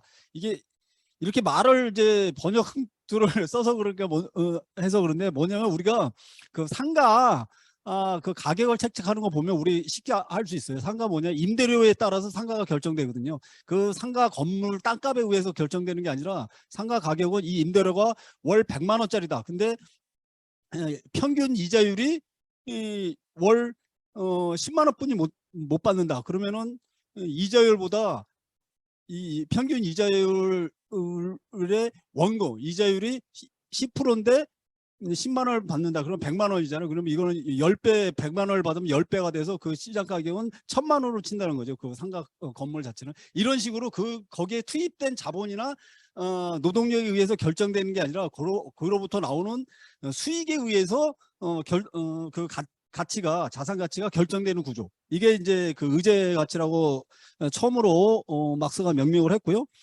그거에 따라서 이 자본이 그 자본의 가치가 투하된 노동력에 의해서 결정되지 않고 이렇게 이자율에 의해서 결정되는 그런 자본의 성격을 막스는 의제 자본이라고 해서, 내지는 번역에 따라서 가공 자본으로 하고 하기도 해요. 근데 문제는 뭐냐면, 이런 가공 자본의 문제는 잉여 가치를 생산하지 못하는 자본임에도 불구하고 겉으로 보이기에는 자기 증식하는 자본으로 보여요. 계속 이자를 수취하게 되니까. 따라서 겉으로 그러니까 속성을 보면은 자기 증식하지 않는 자본인데 겉으로는 자기 증식하는 자본으로 보인다는 거죠. 은행 자본 같은 거. 그래서 그러면 이 비밀은 뭐냐? 실물재산, 다시 말하면 잉여 가치를 생산하는 부분이 가려져 있다는 거죠. 뭐가 가려져 있느냐? 그 잉여 가치를 생산하는 실물 경제로부터 약탈하는 구조가 숨겨져 있다는 거예요. 이 의제자본 구조에는 이 약탈적 구조가 뭐냐? 그걸 그거를 밝혀내야만이 그러니까 의제자본이라고 하는 의제자본의 범위를 보면 주식도 의제자본이고, 그다음에 이제 국채, 회사채 이런 것도 그렇고요. 그다음에 이제 부동산도 마찬가지예요. 지금 금방 전에 이제 설명드렸듯이 임대료에 기반한. 그다음에 외환도 마찬가지예요. 왜냐하면 외환에도 그 예를 들면 미국의 국채를 따면 가지고 있으면 달러 표시제에 따른 이자를 받기 때문에 외환 거래도 마찬가지로 가공자본, 의제자본의 범주에 들어가는 거죠. 따라서 이런 의제자본의 형태를 가지고 있는데, 그러면 이 세 번째 보면 이렇게 해서 이제 그 80년대 이후에 의제자본, 보통 일상적으로는 저는 이제 의제자본을 말하지만 금융화라고 말하죠. 금융화, 그다음에 세계화가 되고, 그래서 보통은 이해할 때 세계화의 필요에 의해서 금융화가 됐다라고 이해를 해요. 왜냐하면 경제의 일반적인 관념은 금융은 생산의 보조 수단이기 때문에. 하지만 이 신자유주의 이후의 의제자본주의는 거꾸로 의제자본의 자유로운 이동을 위해서 세계화가 필요했다는 거고, 그게 이제 제가 주장하는 이제 의제자본주의적 성격이고요. 그래서 그러면은 이 의제자본주의가 왜 형성됐느냐? 그 본질은 뭐냐? 그 본질은 1960, 70년대를 거치면서 70년대 이르러 형성된 과잉자본의 탈출구다. 이게 이제 이 의제자본이 형성되는 본질이다. 그래서 과잉자본이 되면 어떤 식으로 되냐면, 과잉자본의 돌팔구는 집적과 집중인데, 다시 말하면 우리가 말하는 M&A 해서 이런 거 이제 겉으로 많이 나타나죠. 기업합병 이런 식으로 나타나는데, 그거는 이제 독점자본의 형성이 되는 거죠. 근데 이 독점자본의 형성에는 뭐의 결정적인 한계가 있어요. 그게 뭐냐면, 막상 말하기에는 이윤율의 그러니까 자본의 유기적 구성의 고도화에 따라 이윤율의 저하가 나타나거든요. 왜냐하면 생산자본은 자본이 커질수록 자본 투하가 많아지고, 자본 투하가 많아질수록 고정자본이 커지면서 그에 따른 이윤율이 저하가 되는 거예요. 그래서 실물 경제에서는 이거를 막을 수가 없게 되는데, 의제자본에서는 내가 1,000만 원을 투자하든 1,000억을 투자하든 1조를 투자했든 자본의 고도화에 의한 이윤율의 저하가 없어요. 내 개인이 1,000만 원을 투자하든 1억을 투자하든 1조를 투자하든 그 수익률은 똑같다는 거죠. 이자율에 의해서 평균 이윤율의 이자율에 의해서 규정되기 때문에. 따라서 자본주의적 이윤율의 저하의 돌파구로서 의제자본주의를 국제 독점 자본이 추구했고, 이거를 의식적으로 만든 게 세계화. 이런 금융자본의 활성화하기 위해서 세계화를 이제 추진했다. 그게 이제 80년대부터 시작됐고, 한국의 97년에 이제 한국 외환 위기를 통해서 완성이 되는 거죠. 90년대 말해서. 그래서 그 과잉자본의 돌파구가 하나의 적이라는 거고, 그러면 이런 과잉자본의 돌파구의 그 근거는 어디에 있냐? 그거는 이제 화폐의 의제자본화라는 거예요. 다시 말하면 달러가 금에 페그됐던, 금에 이제 그 달러를 발행하기 위해서 그전에는 금의 일정 비율을 준비금으로 예치를 했어야 되는데, 이걸 이제 71년도에 파기시키고, 그다음부터는 뭐냐면 단기 국채, 미국의 단기 국채와 이제 모기지, 이제 2007년 이후에는 모기지인데 단기 국채를 담보로 하게 된다. 그래서 달러가 그 전에는 실물 경제에 연동돼 있었지만, 그 70년대 이후로는 의제자본, 다시 말하면 달러의 가치를 규정하는 게 평균 이윤율에 의해서 규정된다는 거예요. 투하 자본에 의해서 되죠. 이게 이제 그 의제자본주의하러 가는 구조적인 그 밑바탕에 가지고 있다. 그러면 이제 이런 의제자본주의적 성격이 갖는 본질적인 겉으로 드러나는 속성은 뭐냐? 그거는 이제 약탈적 성격이라고 제가 규정되는데, 왜 그러냐면, 여기 이제 합의 이런 거는 이제 넘어가시고요. 이건 이제 그냥 비판한 거니까. 뭐냐면은 의제자본주의는 잉여 가치를 생산하지 못하는데 자기증식하는 논리를 갖는다고 그랬잖아요. 그러면 어디에선가 잉여 가치를 끌어와야 된다는 거예요. 하지만 이 의제자본 자체로는 잉여 가치를 생산하지 못해요. 따라서 잉여 가치를 생산하는 실물 경제, 잉여 가치를 생산한 실물 경제로부터 그걸 끌어와야 되는데, 그거를 끌어오는 메커니즘이 자동적으로 되지 않고 강압적으로 된다는 거예요. 다시 말하면 의제자본은 가치가 없는 종이 쪼가리인데 가치가 있는 상품과 교환하기 위해서는 그렇게 만들어줘야 된다는 거예요. 어떤 누구도 가치 있는 자기 생산품을 가치가 없는 종합조리하고 교환하려고 하지 않는다는 거죠. 따라서 그러면 교환하게끔 욕구를 만들어내고 그 시스템을 만들어야 된다. 그게 이제 달러 패권이고 그 달러 패권의 핵심에 그 70주지 뭐 이런 거 있잖아요. 그다음에 이제 그런 이제 다국적 기업이 결합돼 있고 그 밑바탕에는 미국이 장악하고 있는 그 무력에 의해서 그 유통망까지 장악하고 여기에 기초해 있다. 이게 이제 약탈적 성격이고 그리고 이런 약탈적 성격의 현상적 모습은 그 경제 저격수 그다음에 자칼 등을 이제 설명하고 있는 경제 저격수의 고백이라는 것에 잘 나와 있어요. 그래서 이걸 일일이 설명을 안 드릴 테니까 지금 우리가 그 논스타에서 나왔던 것에 훨씬 더 리얼한 모습이 여기에 잘 나와 있으니까 필요하신 부분 그거 참고해 주시면 될 것 같고요. 그래서 그러면 이제 이런 의제자본주의적 성격은 그러면 지속될 수 있느냐? 근데 본질적으로 딱 볼 때 지속될 수 없는 거죠. 어떻게 가치가 없는 것과 가치가 있는 거에 그 교환이 지속될 수 있겠어요. 그리고 그러한 현상적 모습이 어떻게 나타났냐면 미국이 소비하고 중국이 생산하는 관계로 나타났어요. 그게 이제 그 글로벌 불균형이라고 하는데 이 글로벌 불균형을 하기 위해서는 미국은 달러를 계속 찍어내야 되는 거죠. 하지만 가치 없는 달러를 무한정 찍어낼 수 없는 거예요. 그 원리는 폰지 사기를 무한히 할 수 없는 것처럼 마지막에 그 한 순간에 봉착하게 되고 그 마지막 순간에 봉착한 게 2007년 금융위기로서 미국이 구축해놨던 의제자본주의적 시스템이 붕괴된 거예요. 2007년 이후에. 그래서 그 붕괴된 상태에 새로운 대안이 없이 지금까지 왔는데 그러면은 이 붕괴 이후에 어떤 식의 이제 컨센서스가 이루어지냐면 암묵적으로 의제자본주의로는 안 된다.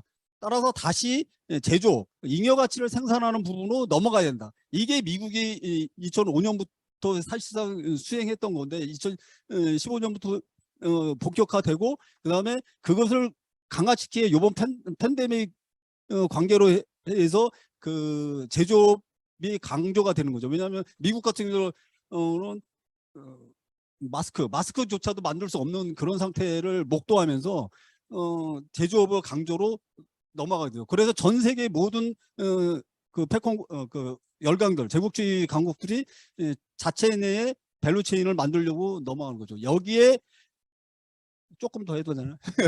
마지막 결론적으로 보면 지금 노후 전쟁에 나타나는 것도 바로 이러한 그러면 새로운 밸류체인을 구축을 해야 되는데 그 새로운 밸류체인 그러니까 이제 그 잉여가치 생산 체계를 구축하는데 큰 축이 세 가지예요. 그러니까 유럽이 있고 중국을 중심으로 한 동아시아, 중국, 일본, 한국을 중심으로 한 동아시아가 있고, 그다음 미국을 중심으로 한 이제 아메리카 이 세 가지 큰 축이 있는데 미국이 이번에 노후 전쟁을 기획하고 일으키게 조장한 거는 가장 큰 경쟁 상대인 유럽을 그 밸류체인으로부터 그러니까 배제시키든 아니면 자기 하위 체계로 복속시키고자 하는 목적이 분명히 있어. 그거는 어떻게 드러나냐면 유럽의 실질적 그 생산력은 러시아의 값싼 에너지원에 있었던 거죠. 그래서 독일의 그 생산력의 경쟁력의 근거는 러시아였는데 이 러시아의 그 에너지 공급을 끊음으로써 앞으로는 유럽은 생산 그 가치 생산의 주체로서는 일어나기 힘들지 않겠냐 이렇게 생각이 되고 그리고 이게 이루어지면 그 다음에 다음으로 이제 중국에 대한 본격적인 공격이 시작되지 않을까 이렇게 생각이 되고 그러면 이걸 왜 제가 말씀드리자면 이거는 다시 말하면 제국주의 연합 그러니까 제국주의 연합 신자유주의 의제자본주의는 제국주의 연합 금융체계거든요. 이게 붕괴됐다는 거예요. 그러니까 그 2008년에 의제자본주의적 구조가 붕괴됐고 이것이 상부 구조로 나간 제국주의 연합체계가 붕괴되고 제국주의 연합체계가 붕괴됐다는 지표가 하나가 뭐냐면 제국주의 한 축인 유럽을 미국이 공격한다는 거예요. 그러니까 공격한 데를 무력으로 공격한다는 게 아니라 경제적으로 약소화시켜서 자기 내에 편입시키는 거죠. 이렇게 해서 앞으로 나가는 거는 블록화 될 거다. 1차 대전 전후로 나타난 블록화 될 거고 이 블록화 과정 속에서 러시아 혁명이 일어났죠. 따라서 지금도 그와 비슷한 시기로 가고 있는 거 아니냐. 그래서 이행기가 되고 이렇게 되고 그러면 그 계기들 이러한 계기들이 논스타에 대한 이렇게 이러한 그 의제자본주의적 이런 약탈적, 강탈적 성격을 폭로해 놔임으로써 전체적인 새로운 사회에 대한 방향을 마련해 줄 수 있을 거다 이렇게 생각이 듭니다. 예, 이상입니다.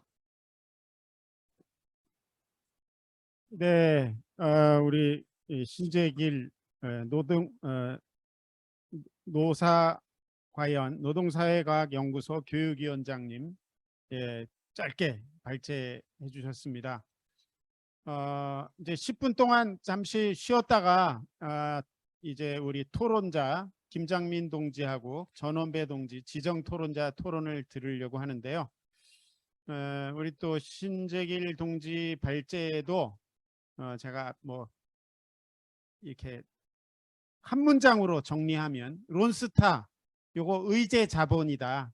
의제 자본, 가공 자본, 약탈 자본이다. 왜냐하면 이윤율이 저하되기 때문에 금융 자본으로서 지금 이렇게 세계에 이렇게 약탈적인 활약을 하고 있는 그러한 약탈 자본, 의제 자본의 하나다.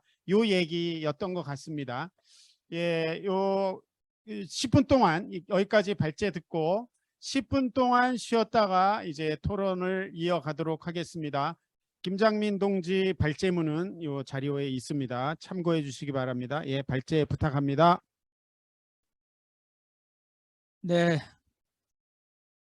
네, 저는 이 국제 투기 자본이 이 오늘날 자본주의뿐만 아니라 역사적으로 폭력적이다는 것, 그다음에 이 폭력을 어떻게 제도화하는지, 근데 왜 이것들을 받아들일 수밖에 없는지, 그리고 이러한 것들에 어떤 그 노동자 민중이 어떤 방식으로 대응을 해야 되는지 이런 것들을 좀 우리 이제 그 앞에서 발표하신 분들 부분을 보충을 하겠습니다.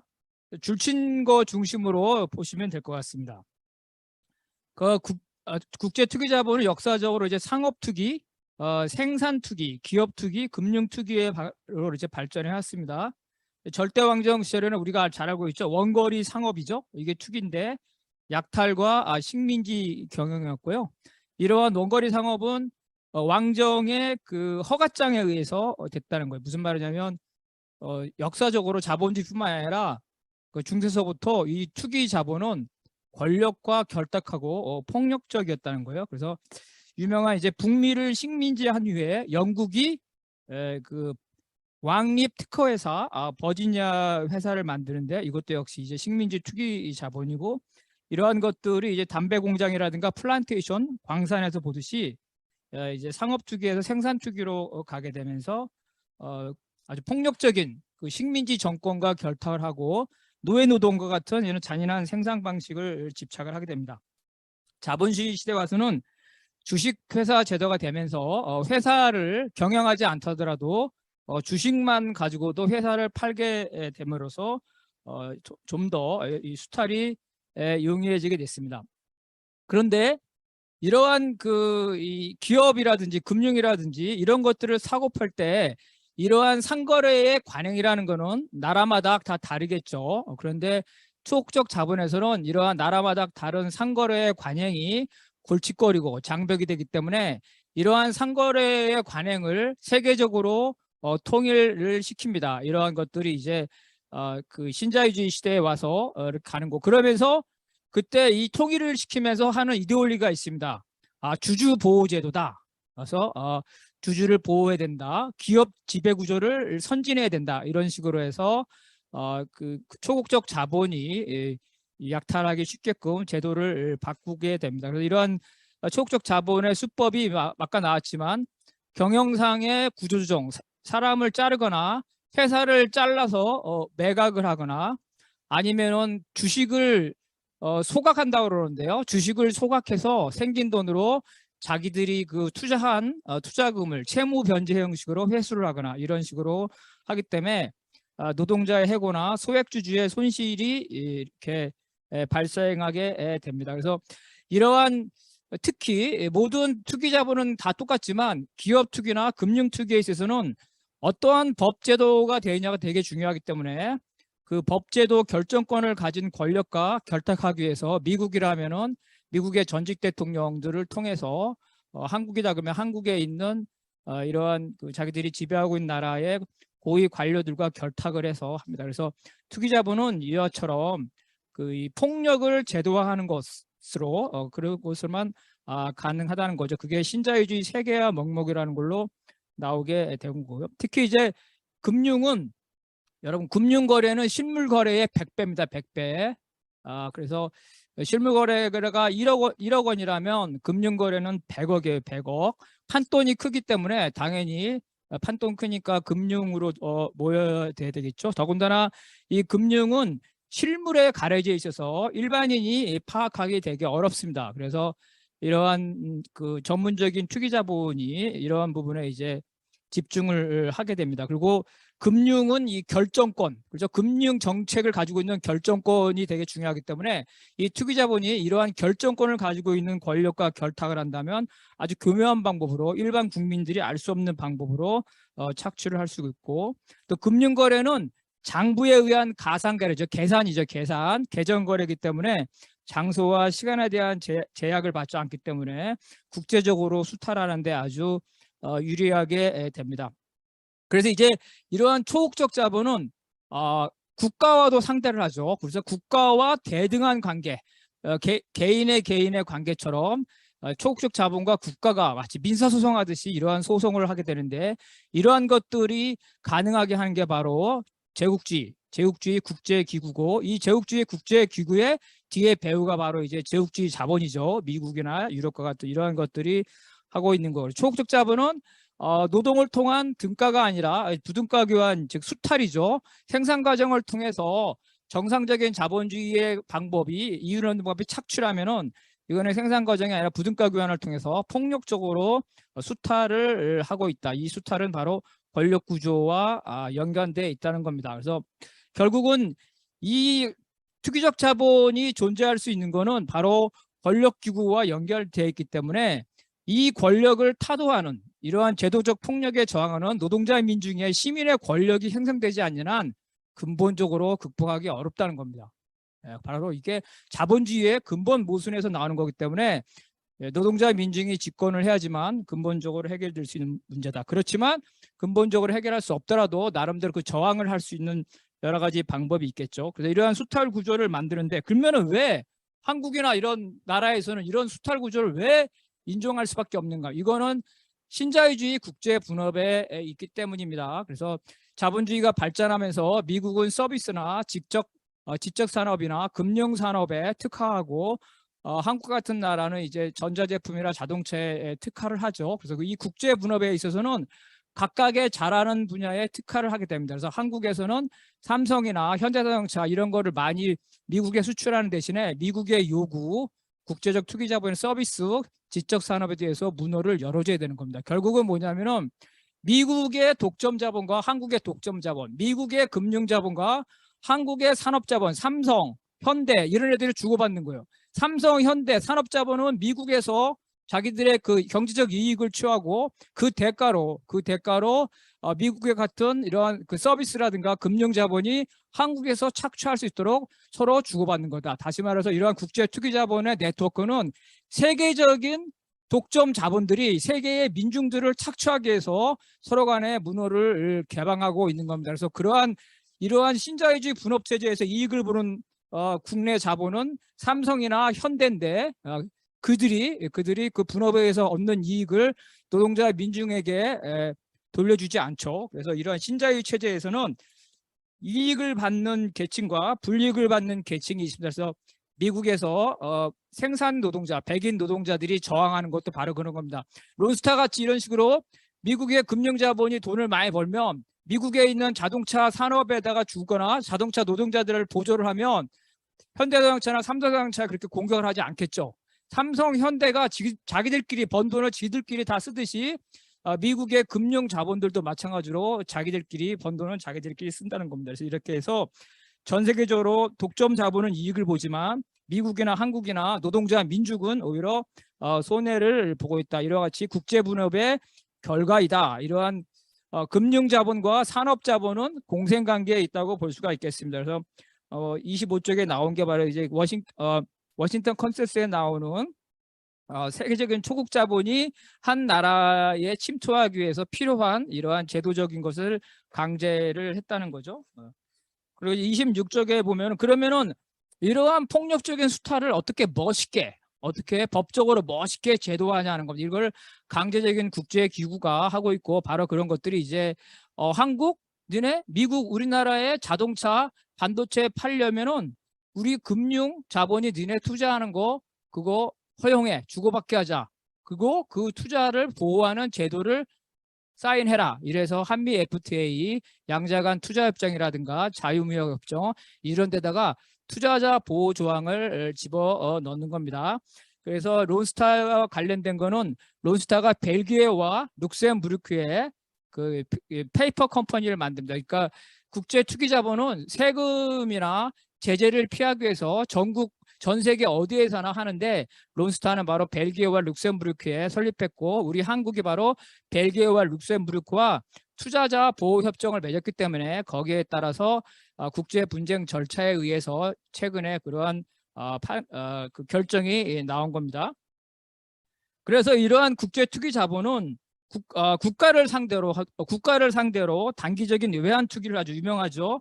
그래서 그 동아시아의 외환 투기 소로스라든가 이런 사람들이 했다는 거고 그 규모가 한 국가 특히 영국과 같이 큰 나라도 파운드화의 손해를 볼 수 있을 만큼 규모가 거대하고 또 교묘한 방식을 하고 있습니다. 대응 방안을 보게 되면 여기 대응 방안은 바로 노동자 민중의 대응 방안과 토착 한국의 이 자본가들의 대응 방향이 나눠져 있습니다.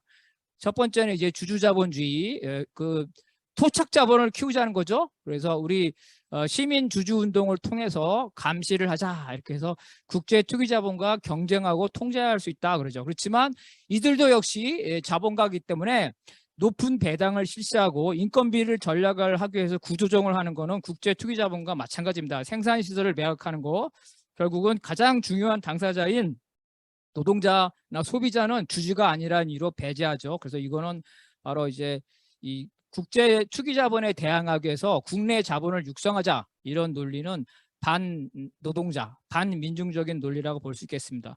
더 나아가서 우리도 그러면은 펀드를 만들어 가지고 국내 투기 자본을 만들어서 우리도 사모펀드를 만들어서 해외 사모펀드하고 경쟁하게 하자 이렇게 말하죠. 이것도 마찬가지로 노동자 민중을 때려잡는 데는 해외 자본과 국내 자본이 손을 잡습니다. 그리고 그 안에서 자기들끼리 파이를 나눠 먹을 때 경쟁하는 겁니다. 그래서 이러한 국내 투기 자본이 우리 노동자 소비자들을 보호할 리가 없는 거고요. 더군다나 이제 국민연금이라든지 국가의 각종 연기금 투자들이 있는데 이거를 통해서 어떤 그 그 사회적 책임성을 통해서 국민연금으로 이런 국제 투기 자본과 경쟁을 하자 이렇게 하죠. 그런데 이 국민연금은 바로 노동자 민중이 낸 거고 이 국민연금을 운영하는 건 바로 노동자 민중이 운영을 해야 되죠. 근데 어떻습니까? 그렇지 않죠.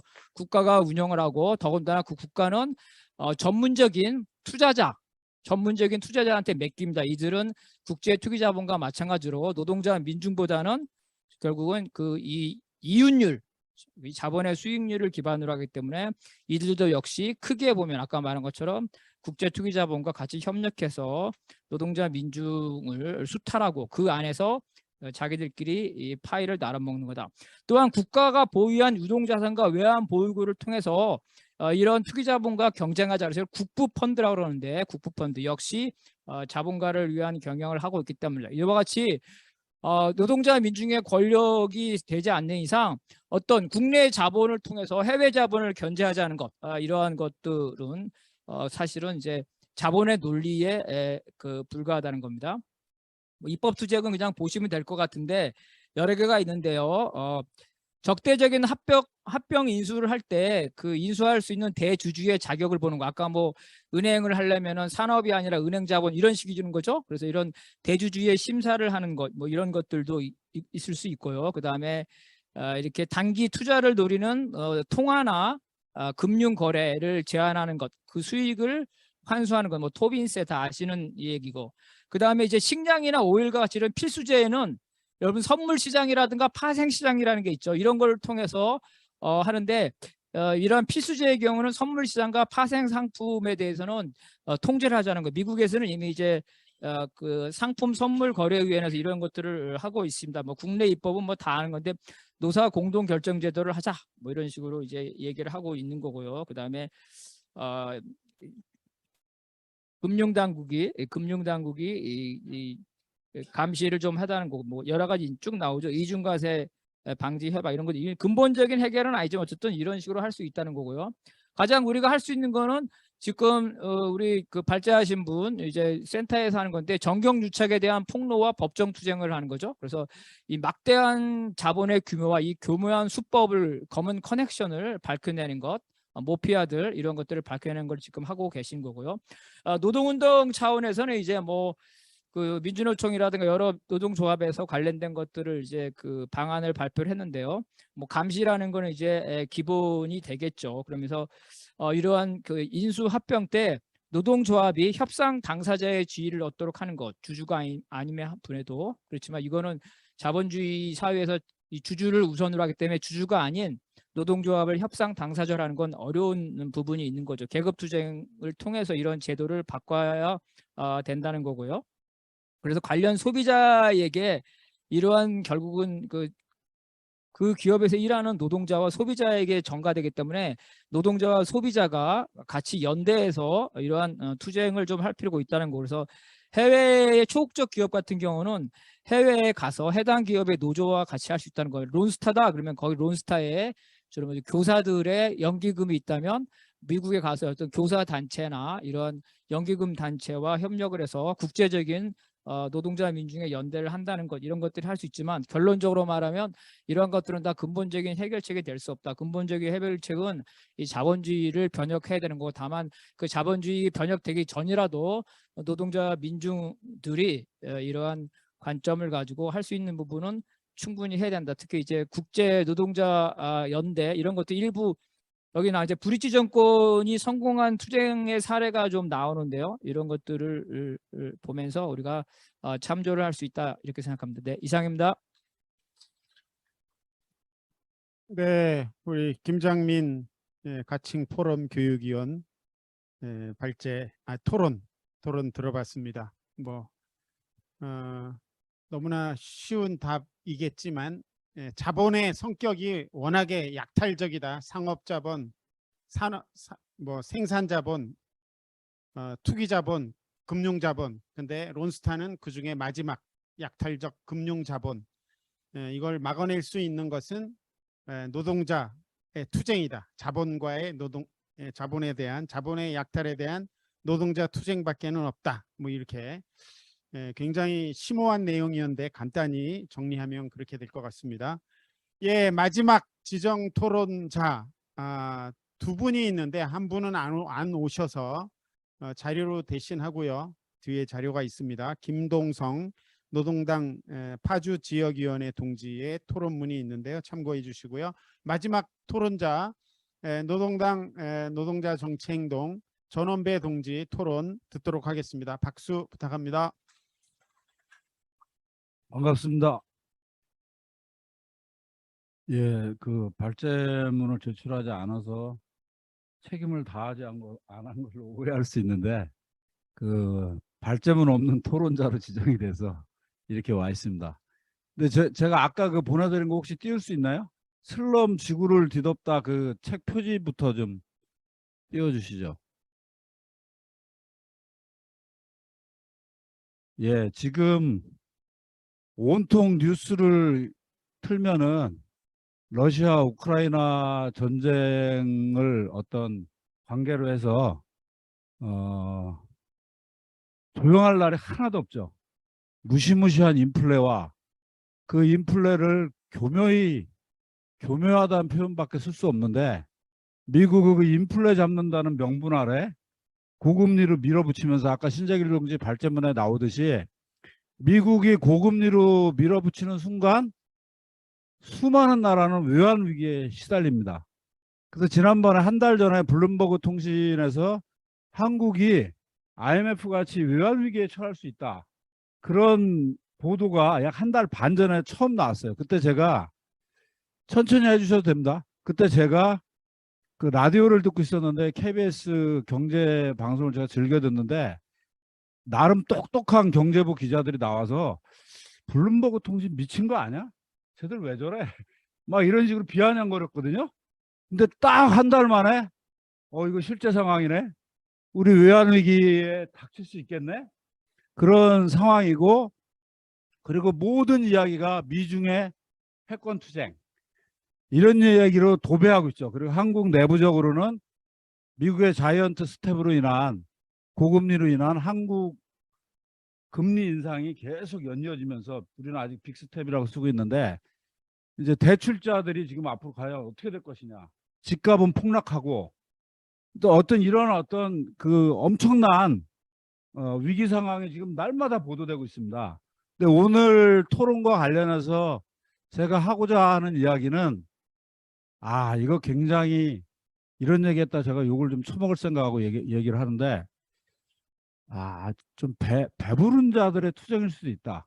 지금 아까 우리 사회자님은 론스타에서 털려나가는 부를 보면서 이제 분기탱천하셨는데, 근데 제가 오늘 얘기하고자 하는 그 저소득 국가들, 그러니까 1979년 그때 지금의 제롬 파월 연준 의장의 사부죠, 폴 볼커가 어마무시하게 금리를 인상하는데 6년에 걸쳐서 21%를 인상합니다. 그걸로 인해서 세계가 요동을 치는데, 그때 박살난 나라들이 어디냐면 소위 그 당시엔 제3세계로 불렸어요. 굉장히 힘이 있었습니다. 자원 국유화하고 나름대로 살만했어요.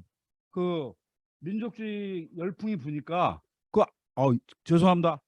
그 민족주의 열풍이 부니까 그런 힘으로 농수산물 시장도 막아놓고, 그리고 자국 내에 농산물 우리도 옛날에 줬잖아, 농업보조금. 우리 뭐 사실상 그 쌀값 보정 이런 게 농업보조금 아닙니까? 그런 걸로 인해서 잘 버티고 있었어요. 근데 그들이 200억 불이었던 외채가 한순간에 600억 불이 되면서 다 파산합니다. 그때 IMF하고 세계은행이 인자한 모습으로 찾아와서 하는 얘기가, 야, 니네 요구 조건을 받아들여야만이 IMF 구제금융을 주겠다 해서 첫 번째가 뭐냐면은 국유화된 자원을 민영화해라. 그걸 누가 먹겠습니까? 국가가 부도가 났는데. 결국 외국 회사들이 다 먹습니다. 두 번째, 농업보조금을 지급을 중단하라. 그리고 거기에 따른 이제 농수산물 시장을 전면 개방하라. 그래갖고 무슨 일이 벌어지냐면, 저게 슬럼 지구를 뒤덮더라가 한국에 2007년인가 번역된 책인데, 제가 저걸 꼭 권합니다. 그래갖고 어마무시한 농촌이 파산하게 됩니다. 그런데 대체적으로 IMF나 세계은행이나 나름대로 유엔이나 이놈들이 다 공모자들인데, 이 사람들이 농촌에서 초급 목표하고라도 살 줄 알았어요. 근데 전혀 아닌 슬럼이라고 불리는 멕시코 시티라든지 뭐 뭄바이 이런 세계 제3 저소득 국가에 가면은 어마무시한 슬럼이 끝도 없이 이어집니다. 근데 지금도 경제학자들 그들의 수입원이 무엇인가를 모른대요. 도대체 저 사람들이 어떻게 먹고 사는지. 그러니까 이제 그런 현상이 벌어지면서 아까 신재길 동지 얘기대로 의제자본이 발생되는 거는 결국 그 생산에 투자했을 때 이윤율이 높아지지 않으면서 그렇게 되는데, 그것의 핵심은 2, 30억에 이르는 그 소위 소비할 수 있는 힘들이 몰락해 버린 거죠, 완전히. 그러면서 결국은 금융투기 쪽으로 가다가 2008년 금융위기가 터진 거고, 그래서 우리는 론스타라는 뭐 4조, 7조 엄청난 돈이지만은 그게 털렸다고 한다면은 인도네시아 같은 나라가 저때 다 털려버리거든요, 완전히. 저 도대체 어떻게, 그리고 어마무시한 기아와 빈곤과 죽음이 줄을 서고 있습니다.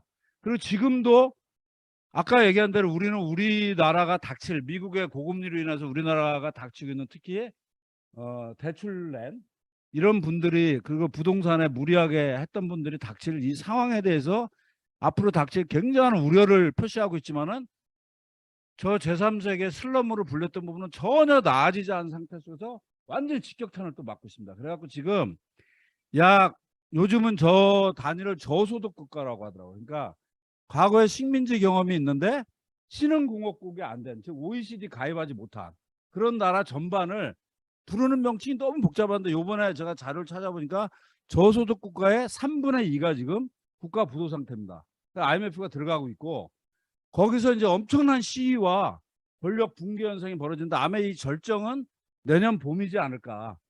특히 이제 밀가루들을 다 먹는 동네들인데 대부분이 거기서는 도저히 지금 방법이 없어요. 폭동 외에는. 그게 아마 지구촌을 내년부터 엄청나게 달구지 않을까라고 저는 생각을 하고 있습니다. 그래서 그게 이제 첫 번째 어떤 요소라고 볼 수 있죠. 그러니까 이제 이 현재 상황에서 그래서 오늘 주제와 연관해서 얘기를 한다면은 우리보다 100배, 1000배, 10,000배 털린 지구촌의 사람들이 지금 엄청나게 신음하고 싸움이 시작되고 있다. 도저히 견딜 수가 없어서 그런 부분에도 우리가 그 얘기는 거꾸로 얘기하면 우리가 또 털고 많이 다니고 있어요. 지금 신흥공업국이 돼서 여기저기서 액수 차이는 나지만 엄청 털어먹고 다닙니다. 아, 욕이 나올 뻔했는데 자제가 됐네요. 엄청 털고 다닙니다. 지금 그런 현상에 대해서 마치 우리가 일본 위안부 문제를 얘기하면서 우리가 베트남 가서 한 행동을 얘기 안 하듯이 그게 저는 운동가의 마인드는 아니라고 보거든요. 그래서 우리는 지금 이 미국의 고금리 즉 러우 전쟁을 매개로 해서 꽃놀이패 같이 사용하면서 엄청난 고금리로 자기의 문제를 갖다가 세계에 전가시키는 이 현상에서 최대 시상자는 과연 누구인가?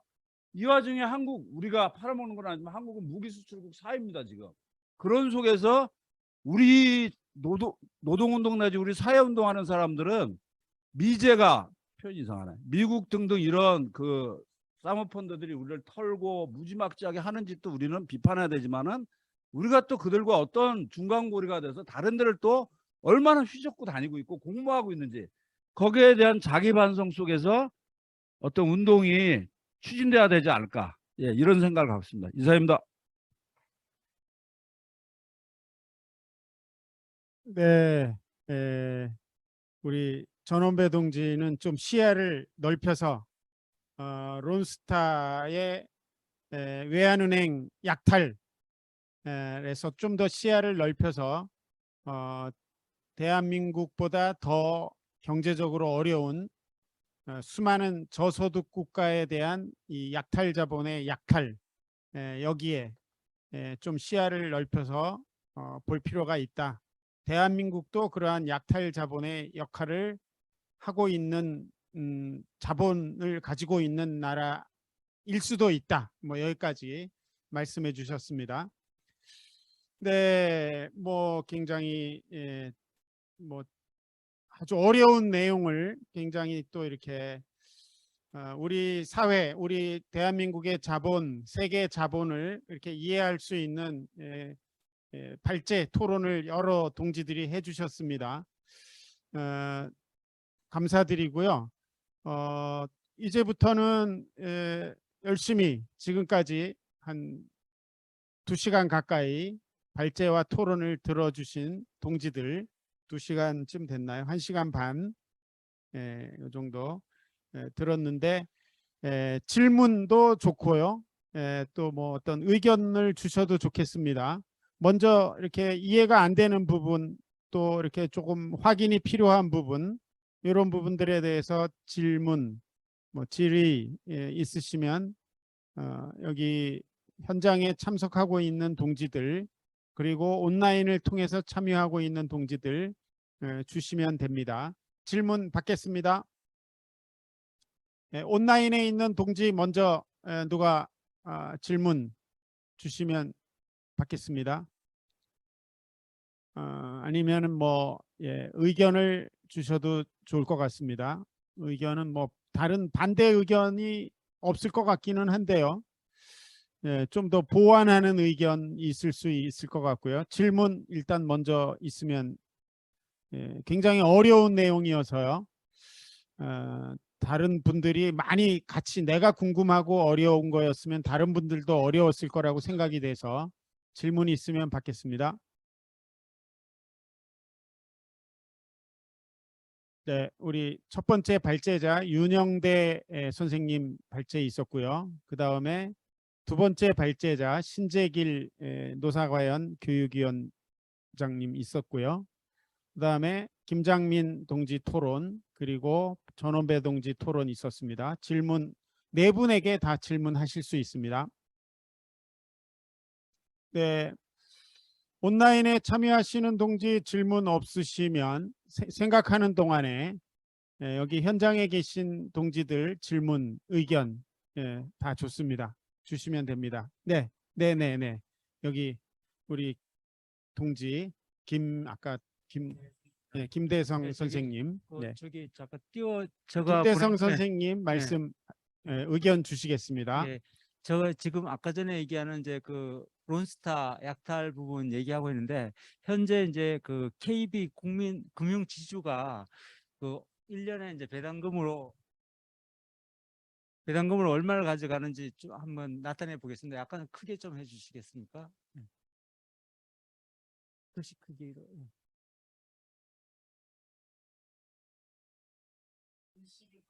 네.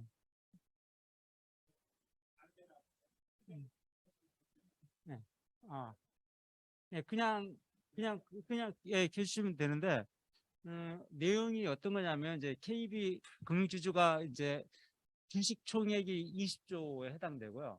그다음에 외국인 지분이 73.6% 해가지고 73.5%, 74% 이렇게 해가지고 지금 현재 약 15조 정도가 외국인이 지분을 갖고 있고 원래 예상되는 배당이 1조 3,500억인데 외국인한테 나가는 돈이 원래 약 1조 정도가 배당으로 이제 지불이 됩니다. 그거는 뭐냐면 첫 번째가 이제 그 구조적으로 그 예대 금리 차에다가 두 번째 노동자를 이제 그 분절화해서 그 비정규직이나 하청에서 자회사 이런 형태로 해서 그 임금 수탈 뭐 이런 뭐 구조조정 이런 걸 통해서 외국인한테 그냥 합법적으로 배당을 1조 정도를 해주고 있는데 그 배당이나 이런 걸 이제 통제해야 되는 정부가 방조를 하고 있는 거고 그리고 이제 KB금융지주 같은 경우는 회장이 이제 김현장 출신이고 김현장의 뒷배에 의해서 그냥 그 국민은행이 하나의 그 일제시대로 지금 동양측 주식회사 비슷하게 그 국민을 대한 수탈 구조를 가지고서 돈을 빼나가는 은행이 그냥 외국인 대주주를 위한 그 수탈 구조 역할을 하고 있는 거고요. 그게 이제 원래 예상되는 것만 해도 배당으로 1조 정도를 하고 있는 거죠. 국민은행만 그런 게 아니고 뭐 이제 비슷한 신한은행 또 그다음에 하나은행 이런 데가 이제 좀 이제 외국인 지분 60% 70% 이렇게 되고 그다음에 이제 약간 그보다 적은 우리은행이 뭐 한 40% 뭐 그다음에 삼성전자니 뭐 그 포철이니 이런 또 알짜 기업이 대부분 50%에서 60%를 가지고 배당으로서 그냥 돈을 그냥 빼내가는 거고 그거를 국민들을 상대로 예대 금리 차로 해서 그냥 이거 금융자본은 그냥 외국 IMF 때 이제 그걸 이제 허용을 해줬고 100%까지 투자할 수 있게끔 해줬기 때문에 알짜 기업만 IMF 때 했던 그 기업들이 지금 국민은행 하나만 해도 KB 금융지주 하나만 해서 약 1조의 배당금을 빼먹고 있는 상황이라는 걸 지금 현재 상황을 말씀드리고 있습니다. 제가 이제 국민은행 다녔지 않습니까? 방금 이제 제가 국민은행에서 2015년에 이 회장이라는 사람이 원래 2003년도에 국민은행 국민카드 이 회계 사기로 탈세한 장본인입니다. 그래서 금융감독원에 중징계 감봉을 받은 사람인데 이런 사람이 이 김현장에 들어갔다가 다시 나와가지고 또 국민은행 부행장이 됐다가 다시 김현장에 갔다가 또 국민은행 회장이 돼서 국세청이 추징한 세금을 빼먹는 거예요. 그래서 지난번에 그 김현장에 1699억을 갖다가 바쳤잖아요. 그러니까 이게 6천억 빼가지고 김현장에 그 엄청난 돈을 갖다 주는 거예요. 근데 이렇게 탈세한 돈들, 이러한 돈들 가지고 저희가 이제 통계로 지난 12년부터 10년간 국민은행, 하나은행, 신한은행, 우리은행을 포함해서 이런 은행들이 이 12조 원을 외국인에게 배당했어요. 그런데 아까 같이 이제 그 엄청나게 직원들을 또 감원해죠. 지주사로 만들면 이제 이게 지주사로 편입하면 직원을 감축할 수밖에 없어요. 감축해가지고 엄청나게 또 직원을 계약직으로 만들고 또 계약직은 나가야 되고 그래서 뿐만 아니라 이 사람들이 한 일은 한동훈 장관의 부인이 프리덴셜이라고 지난번에 나왔지 않습니까? 저는 깜짝 놀랐습니다. 이 프리덴셜이 뭐냐면 KB 윤종규가 프리덴셜이 국내에 이제 매각하고 떠나는데 그 당시에 1조 정도 되는 것을 2조 이상으로 사준 거예요. 미국에. 그러니까 론스타가 뭐 약 7조 정도 이익을 냈는데 이러한 것들이 우리가 이게 하나만 있는 것이 아니라 1800조를 외국인이 가지고 있다니까요. 그러니까 우리나라가 가지고 있는 돈이 1800조면 달러로 환산해 보세요. 그러니까 이게 론스타는 이게 하나로 비교한 것이지. 그다음에 왜 우리가 금융위기에 처하냐면 바이든이 우리나라에 왔지 않습니까? SK가 충주 공장을 취소하고 미국의 공장을 세우는 거예요. 우리나라 대통령인지 알 수가 없는 거 아닙니까? 그래서 문재인 대통령 기간 동안에 5년 동안에 우리나라의 그 연기금 포함해서 은행들 이런 돈들이 주고 또 일반인들이 해외에 주식 투자하지 않습니까? 얼마를 투자했냐? 905조를 유출했습니다. 905조. 그 905조면 얼마겠습니까? 7, 8천억 달러 되잖아요. 그러니까 금융위기 돈을 갖다 바치고 돈을 투자하도록 만들고 금융위기는 자초하는 거고 그 다음에 1800조가 적은 돈이겠습니까? 1800조라니까요. 이러한 것들이 IMF 이후에 우리나라 정치 권력, 김앤장, 사법부, 아니 도둑놈이 대법원장 되고 대법원 판사 되는 거예요. 국무총리 되고 대통령 되는 거 아닙니까? 그러면은 누가 죽습니까? 결국은 국민들이 죽는 거예요. 그래서 이러한 것들이 비단 이것 하나만 론스타 하나만 있는 것이 아니라 1800조를 외국인이 불러서도 가지고 있고 아까 같이 배당 이러한 것들이 일어나게 되는 거죠. 문재인 대통령 기간 동안에 금융자산이 얼마 늘었냐면 7천조가 늘었습니다. 거품이. 그래서 대한민국이 위기에 있는 것은 맞습니다. 네, 뭐, 예, 두 분이 이 해외 먹튀 자본, 요 론스타뿐만이 아니라 우리나라에 들어와 있는 그 해외 먹튀 자본이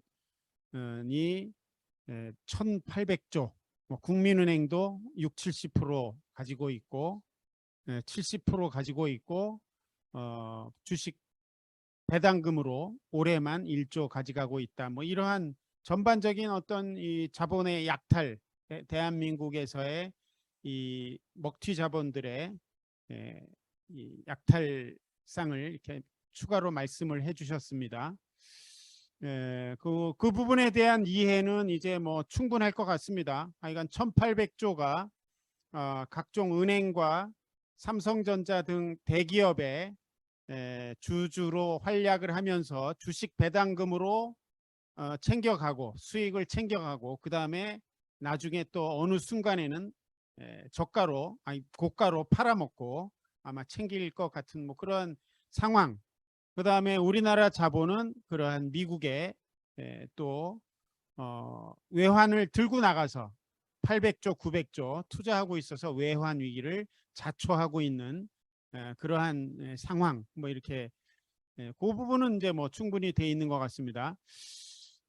그 외에 뭐 다른 질문 뭐 의견 새로운 좀 참신한 의견이 있으시면 또 주시면 좋겠습니다. 질문도 좋겠습니다. 네, 뭐 질문 생각하시고 의견 생각하시는 동안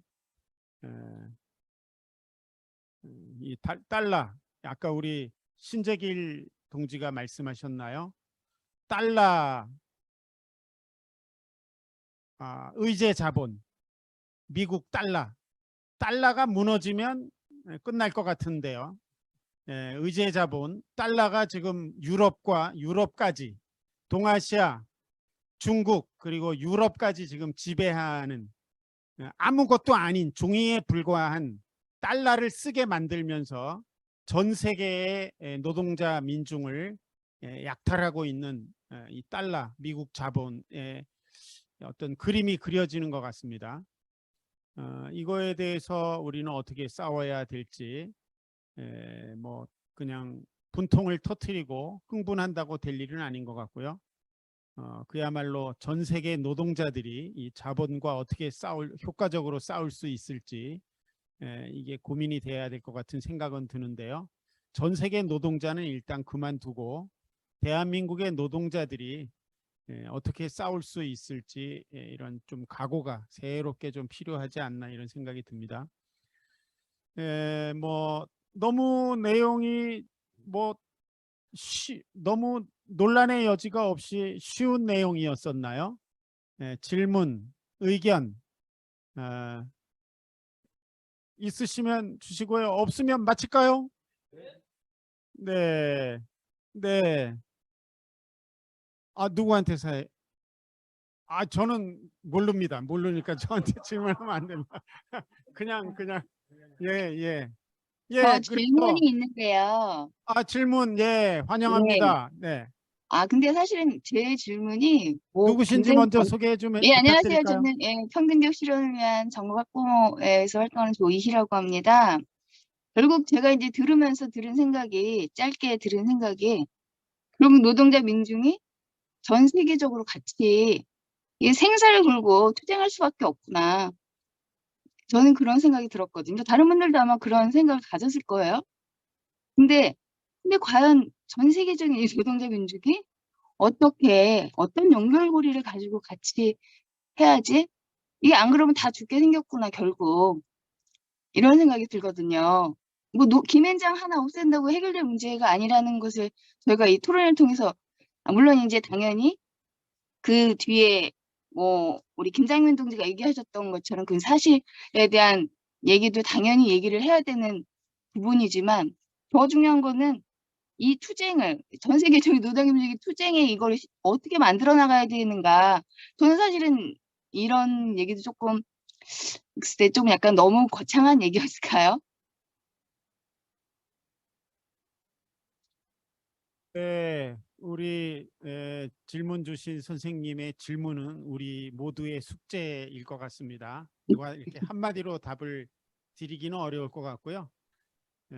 뭐 작은 일부터 시작하고 또 큰 일을 또 꿈꾸고 이렇게 투쟁을 만들어 가야 될 것 같고요. 네, 뭐 질문하신 선생님이 혹시 좋은 어떤 아이디어가 있으면 생각이 있으면 말씀 주시면 좋겠습니다. 저는 사실 오늘 되게 짧은 토론이었지만 첫 번째를 들으면서 제가 몰랐던 것을 들었고 두 번째 발제 그리고 나머지 두 분의 토론 얘기를 들으면서 사고의 폭이 갑자기 확 확장이 됐거든요. 그래서 오늘의 이 토론 내용이 조금 많은 노동자분들한테 좀 알려졌으면 하는 그런 바람이 있고, 특히 이제 마지막에 저희 토론해 주신 전원배 동지가 그렇다면 우리 활동하는 이 운동가들은 어떤 시각을 가져야 하는가라고 얘기하신 부분이 사실은 굉장히 좀 뼈 있게 다가왔습니다. 네, 감사합니다. 우리 하여간 뭔가 지금 이러한 약탈 자본의 모습, 성격, 본질 요거에 대한 인식을 조금 더 이렇게 널리 확산시켜 나가자 이런 의견으로 이렇게 들었습니다. 감사드리고요. 다른 의견 또 질문 있으시면 받고요. 시간이 많이 또 지나서요. 또 우리 오늘 발제자 토론자분들이 굉장히 잘 정리를 해주셔서 새로운 내용을 어렵지 않게 이렇게 들을 수 있었던 것 같은데요. 여기서 마쳐도 될까요? 마치기 전에 우리 두 분 발제자한테 혹시 한 1분짜리 마무리 멘트 부탁드려 볼까요? 네, 그러면은 아까 우리 윤영대 선생님 말씀 중간인데 짤막하게 1분 네. 정도. 저희가 론스타 사건뿐만 아니라 김앤장의 범죄, 김앤장은 권력의 핵심이고 법이 필요 없는 집단입니다. 이런 집단을 국가가 허용해서는 결코 안 됩니다. 그게 문재인 정부, 노무현 정부부터 시작해서 지금까지 진행되고 있는데 대법관이고 대통령이고 다 만들어내는 거 아니겠습니까? 그래서 김앤장을 쓰러뜨려야지만 균형이 깨지고 그것으로 인해서 뭔가 숨통이 트이는 것입니다. 이러한 불법 집단을 결코 용납할 수 없다는 것이 국민들의 생각이라고 저는 확신하고 있습니다. 네, 우리 신재길 동지. 저는 마지막으로 조이 동지가 제기했던 그럼 우리가 어떻게 해야 될 건가에 대한 구체적이지 못하지만 그 방향을 잠깐 설명드리는 게 좋을 것 같아요. 그래서 그거는 뭐냐면은 방향은 뭐냐면 지금 이제 크게 보면 은행에 대한 민중 내지는 국가 내지는 공유 체계로의 재편 방향이 돼야 될 거고요. 그다음에 이제 작게로는 각 지역에서 그러니까 예를 들면 노조가 노동운동을 통해서 부조를 통한 금융업, 지역 금융 지금 이제 불법으로 돼 있거든요. 이런 이제 이 지역 금융이나 이런 것들은 이런 투쟁들을 통해서 자그마한 은행들을 지역 내지는 각 단위 계층에서 만들어 나가는 투쟁도 자그마하게 수행할 수 있을 거다 이렇게 생각이 들고요. 세 번째로는 화폐 문제인데요. 화폐도 예를 들면 지금 이제 국가화폐 내지는 의제화폐로 돼 있는데 이거를 지역 화폐 형태로 나가서 독자적인 화폐 체계를 스스로 만들어 나갈 수 있는 운동을 해나갈 수 있을지 않을까 이렇게 생각합니다. 예, 이상입니다. 네, 우리 시재길 동지 굉장히 새로 토론을 시작해야 될 그러한 어려운 문제, 쟁점, 아마 굉장히 논쟁적인 주제, 현실적인 가능성 뭐 등등 따져볼 수 있는 숙제를 또 던져주셨습니다.